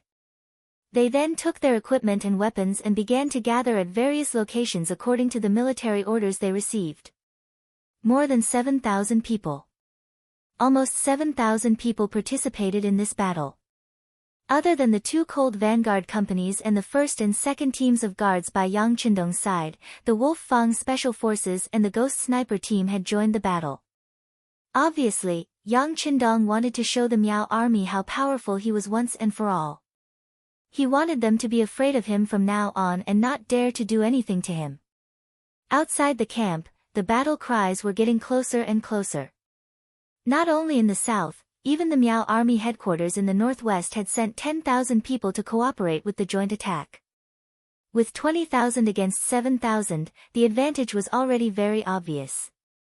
In addition, it was a sneak attack. No matter how one looked at it, there was no possibility of failure.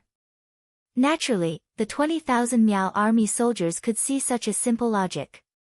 Therefore, they attacked the mercenary camp with extra force. There was a saying that one would not die if one did not seek death. At this moment, it was the most suitable saying for the Miao army. The charging Miao army soldiers did not know how powerful the opponents they were facing this time were and what kind of training they had to go through. They also did not know that 500 meters away from the camp, there were advanced landmines that could kill them. They had never even heard of this before. Once they stepped on it, it could quickly send them to the sky. Even if they did not shatter into pieces, it was enough to take their lives. Even the people around them could be blown to death by the fireball. It was precisely because of their ignorance and their eagerness to perform meritorious deeds that when the 20,000 Miao soldiers charged over from two different directions like a tidal wave, most of them did not even realize that they were already on the verge of death. All of this was completely reflected in the following battle. When the earth-shattering Miao army or fake Miao army, the ordinary southern Ming people who had no food to eat along the way, arrived 500 meters away from the mercenary camp while shouting excitedly, they were so excited that they thought that the fruits of victory were right in front of them. Then, the first flame lit up. The first landmine exploded. It was especially dazzling in the night. This flame was like a meteor from outer space. Suddenly, a dazzling light flashed. Then, at least 3 or 4 figures rose into the air. Then, more than a dozen figures were blasted to the ground. Yang Qindong provided them with some important books and some finished mines. The carefully selected craftsmen of the munitions factory had finally developed the first batch of mines. However, they did not get the essence of the mines. Although they used a lot of materials, the power was actually much weaker. At least, it was far from being comparable to the landmines in the future. However, all of this did not matter. Firstly, the lack of power could be made up with numbers. Secondly, the Miao army's charge this time was too concentrated. Everyone was basically following each other as they charged forward. Under such a formation, the lethality of the bombs was naturally very dazzling. It was not like the future where the emphasis was on long-range attacks. Even when it was necessary to send an army, it was often infiltrated by small groups of elites. Therefore, in the West where the battles were the most intense, it was considered very effective if a bomb could kill more than 3 people at the same time. It was far from comparable to now where a bomb could kill more than a dozen people at the same time. Boom! After the first fireball appeared, the second fireball appeared, then the third, and the fourth fireball appeared. Countless balls of light burned, causing countless Miao army soldiers to either die or be heavily injured. When the number of balls of light increased, the number of cries and screams on the battlefield suddenly increased. There were 2 rows of almost 3 landmines. Yang Chendong considered that there were many Han civilians among them and did not want to kill too much. Otherwise, if he made them denser, there would be more fireballs and the lethality would be even greater. Clusters of flames lit up one after another. In the blink of an eye, the first row of landmines had all been passively detonated. Very quickly, the second row of landmines went off as well. Who knew how many people were lifted into the air in despair and died in horror and fear? Why did this happen? Since the first row of landmines had already been detonated and the 2 rows were 20 meters apart, why did the second row of landmines explode? Speaking of which, this was caused by the Miao army's desire for grandiose achievements. If the Miao army had not underestimated the mercenaries and relied on their numbers to attack in a dense formation, this would not have happened. It was because he knew that the mercenaries might have extremely advanced firearms that General Zhang Xing decided to attack in such a way. In this way, if they were to encounter firearms from afar, they would not be able to kill many with such a dense formation. This allowed them to charge all the way until they entered the camp and engaged in close combat. The scales of victory would naturally tilt towards them. It could not be denied that this might be a way to break through the firearms formation. It was just like when the Great Ming dynasty was at its peak. When Zhu Di went out to the grasslands, the firearms team he led had encountered such an attack. For this reason, there were indeed many casualties and they had paid a great price. Even when Duking Zhangfu had invaded Jiaoji, his firearms unit had also suffered a heavy blow from the Jiaoji army's counterattack. With the experience of his predecessors, the Miao army chose to use this method to break through the firearms formation. However, he did not expect to suffer such a huge loss. It could be said that this was due to the lack of information. If one had carefully studied the firearms of the mercenaries, they would know that the reason why they were called the new model was because their firearms could fire continuously. Compared to the Great Ming dynasty's flintlocks, which needed to be loaded with gunpowder to fire a shot, this machine gun was much more advanced. Even if there were no landmines, with a few powerful machine guns placed here, the effect would still be surprisingly good. There was a saying in the later generations that whoever grasped the information would be one step closer to victory. This saying was also applicable in ancient wars. If one did not even know the details of the opponent and charged rashly, the result of failure was already destined. Without enough attention, an earth-shattering formation would only result in more casualties. When the first ball of fire lit up, the Miao army who was charging at the front wanted to stop. After all, the visual impact of that thing was too strong.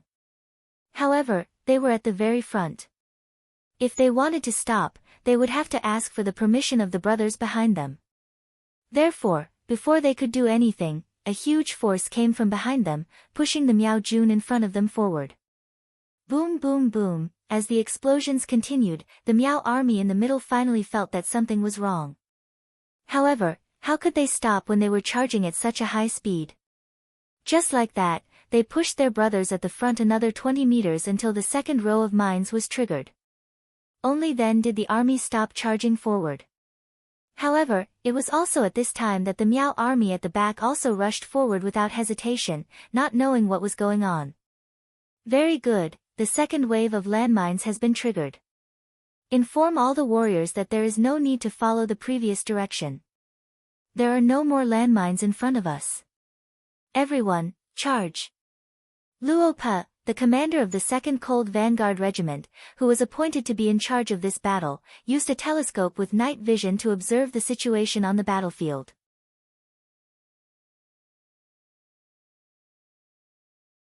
What followed was his excited shouts, followed by the loud sound of the bugle call. A squad of 10 warriors blasted the bugle call. The sound spread out and could be heard clearly on the battlefield.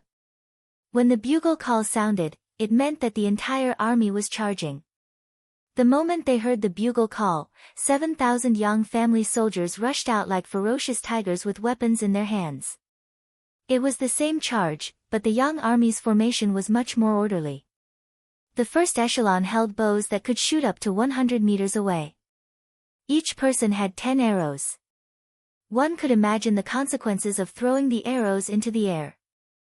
Each person also had crossbow arrows that could penetrate anything at close range. When they reached a certain distance, it was time for them to show their power. The second echelon held shields and short swords. They could both defend and attack. The third echelon was also the main force of the charge.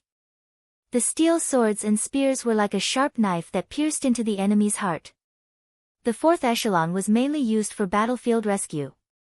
Some of them were carrying a stretcher in pairs, some were holding ropes to tie the captives, and some were holding loudspeakers that could be used for propaganda purposes. Under the protection of 100 fully armed elite cold front soldiers who were armed with the Type 95, they walked at the back and did the finishing work. The few echelons advanced in an orderly manner. No matter how fierce the battle was, their footsteps were firm. They were like a human tank, rapidly advancing forward.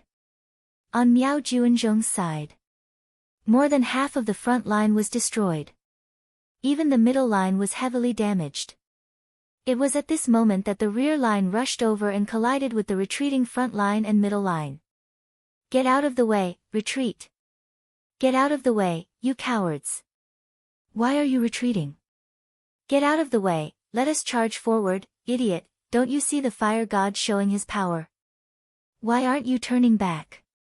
Chaos before the battle. This was Miao Juanzhong's performance.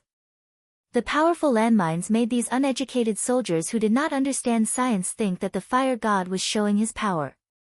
They were all scared out of their wits. How could they still have the will to fight?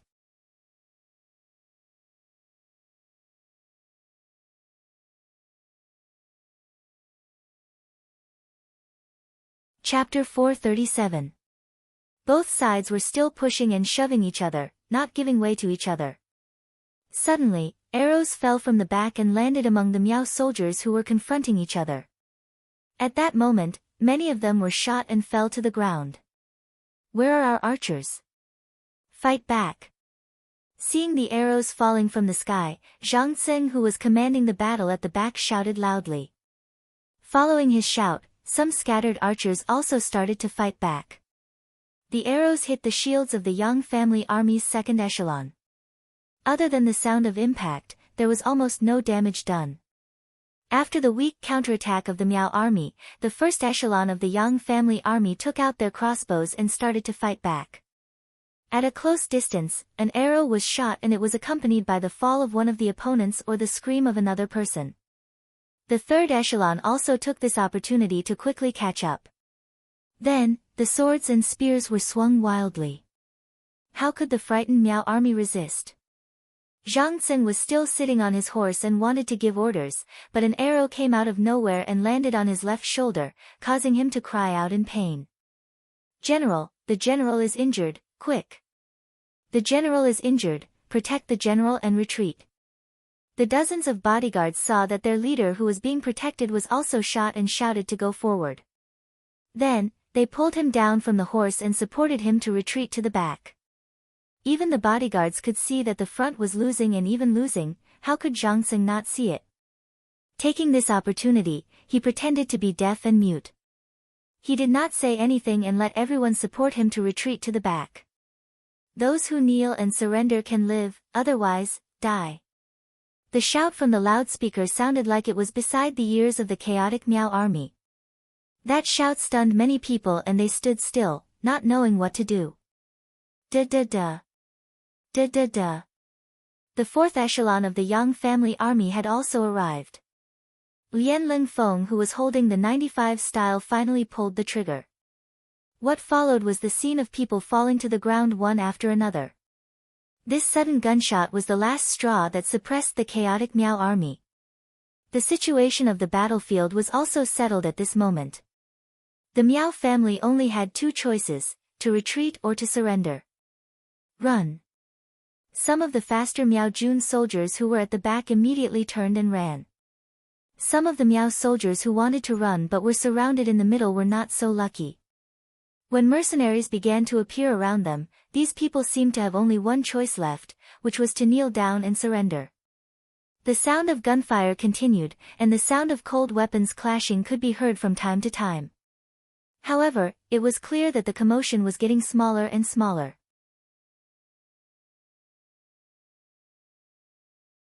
The battle had not even officially started, but it was already heading towards the end. In the Miao army's main camp, although King Miao Jinlong was still sitting at the head of the tent, his expression was obviously not as calm as before. The moment he heard the explosions, he had a bad feeling in his heart. It was just that he didn't want to admit it until he received the battle report from the front line. Reporting. The tent's curtains were pulled open from the outside, and the scout general who rushed in knelt on the ground with a thud. Reporting to Your Majesty, our army has been ambushed by the enemy and is retreating in defeat. Ambush? What kind of ambush? Aren't the mercenaries resting and sleeping? Miao Jinlong suddenly stood up from his chair, staring with a pair of red eyes as he spoke in a cold voice. We still need to find out the details, but the fact that the army is retreating is a fact. Please end it quickly, Your Majesty. The scout general did not know how to explain what he had seen. He only remembered that the moment the fire flashed, his eyes seemed to have gone blurry. Then, not long after, he saw the Miao army frantically retreating. If you can't find out, what's the use of having you? Hearing his subordinate's reply, Miao Jinlong was furious. Although he had already felt that something was wrong, when the answer came out, he realized that he could not take it anymore. Miao Jinlong was so angry that he lost his composure. Fortunately, Scholar Zoda's mind was not messed up. After all, this was the outcome that he had expected. However, his words carried little weight and he could not stop it. In addition, he also wanted Zhang Xing to suffer a great loss, so that he would not continue to be so arrogant in the future. Now that he saw that the front line had indeed lost, he stepped out from the ranks and said to Miao Jinlong, Your Majesty, since the front line has lost, you should immediately send a general to receive them and reduce the losses. At the same time, close the camp gates and prepare for defense. This is the safest way. When Miao Jinlong heard Zoda's words, he was like a drowning man who had grabbed onto a piece of dead wood, nodding his head like a chick pecking at rice. Not bad, not bad. Go and prepare according to what Scholar Zhou said. This was the strategy that they had discussed before. After all, planning for defeat before planning for victory was also the art of war. Of course, these suggestions were put forward by Zoda. It was also under his persuasion that the Miao army only sent out 20,000 men this time. Otherwise, they might have sent out even more people, and naturally, the losses would be even greater. With Miao Jinlong's orders, the Miao army camp quickly moved. Those who were supposed to save people went to save people, and those who were supposed to defend the camp tightened their defense. At least they did not lose their composure during the chaos.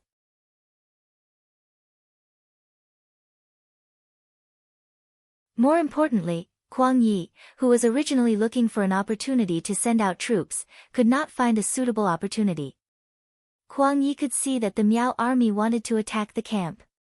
It was because of this that he thought of what he should do. For example, if the mercenaries lost, they would have to defend the city gates. On the other hand, if the mercenaries won, could he also take the initiative to attack? For example, he could directly attack the Miao army camp and capture or kill Miao Jinlong. Between the two options, he also made preparations for the second option. With his understanding of the mercenaries, of course, he thought that Yang Qindong had a higher chance of winning this battle. The reality was as such. After a series of explosions and sparks, the Miao army lost. As such, Kuang Yi urgently sent people out of the city to watch every movement of the Miao army camp. At the same time, other than leaving a portion of the troops to Guaning to defend the city, General Ma Wei and General Yu Guang were gathered by him to prepare 1,000 soldiers to attack the camp. Unfortunately, the number of troops was still too little. After receiving the news that the Miao army camp was not in chaos, and that the defense was orderly, Kuang Yi could only give up on the idea of military action with a face of disappointment. Firstly, his troops were too little. Using 1,000 to attack the enemy's camp of 60,000 was no different from seeking death. Secondly, he did not inform Yang Qindong in advance. If he rashly attacked without any support, it was very likely that he would not be able to return. Kuang Yi stopped all military operations and only sent out scouts to investigate the situation outside. He still had a glimmer of hope, and that was whether the mercenaries would take the opportunity to attack the Miao army's main camp. If that was the case, he would definitely intervene. To Kuang Ye's disappointment, the mercenaries did not intend to attack the Miao army camp. They only rushed out for 2 miles before stopping. Following that, they turned back to clean up the spoils of war. Groups of captives were tied up with ropes and brought back to the mercenaries' camp. Piles of fire were set ablaze, directly igniting the corpses of the dead Miao army soldiers. This was not to destroy the corpses, but to prevent any plague from spreading after so many people died. Zhang Xing still managed to escape, along with 8,000 Miao army soldiers. When they retreated back to the Miao army camp in shock, their legs seemed to be filled with lead, and they could not move a single step. Just like that, they sat on the ground with a plop. The soldiers could act like a bear, but as a general, Zhang Xing could not. He scrambled into the main tent and knelt in front of Miao Jinlong, begging for punishment.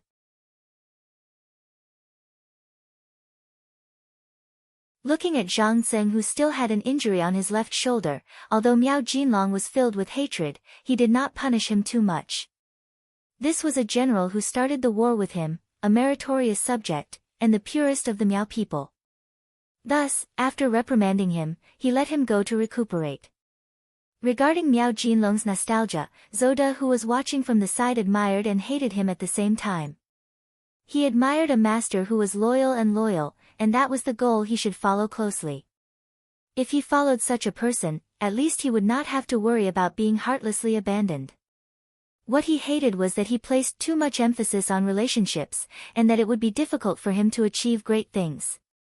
Zoda was still analyzing Miao Jinlong's character and his strengths and weaknesses when one of the kings of the Miao tribe spoke to him. "Mr. Zhou, this time our Miao army has suffered a great loss. In your opinion, what should we do next?" "King."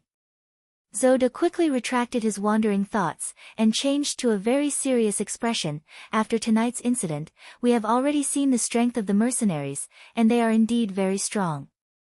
It is better not to go head-to-head with such an opponent.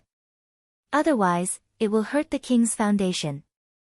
It is better to focus on defense first, then report this matter, and let King Min handle everything." "Are we going to admit this loss just like that?" Miao Jinlong asked with a trace of unwillingness. "Of course we can't just admit it like that. However, if we do our best to fight the mercenaries and cause both sides to suffer losses, I am afraid that we will fall into the hands of some people. It is not a good thing to injure 1,000 of the enemy and 800 of our own. It is better to deal with all changes by sticking to the status quo, and look for opportunities to plan slowly." How could Zoda not see that this was Miao Jinlong's performance? He clearly saw the power of the mercenaries and did not want to be enemies with them, but he was worried that others would say that he was a coward. Since that was the case, he would help him find an excuse and find a way out. Zoda had lived in the Miao tribe for so many years, and he indeed understood the situation well enough. Just this sentence alone was enough to see through Miao Jinlong's thoughts. At the same time, he could not help but nod his head, and his originally cold expression eased a lot. You're tuning in to the Blissful Bookshelf YouTube channel. We're so grateful for your support, and don't forget to subscribe to join us on this incredible journey through captivating stories. Your generosity through donations truly makes a world of difference, as it's the primary source of revenue that allows me to expand and enhance this channel for you. Thank you from the bottom of my heart for being a part of this adventure.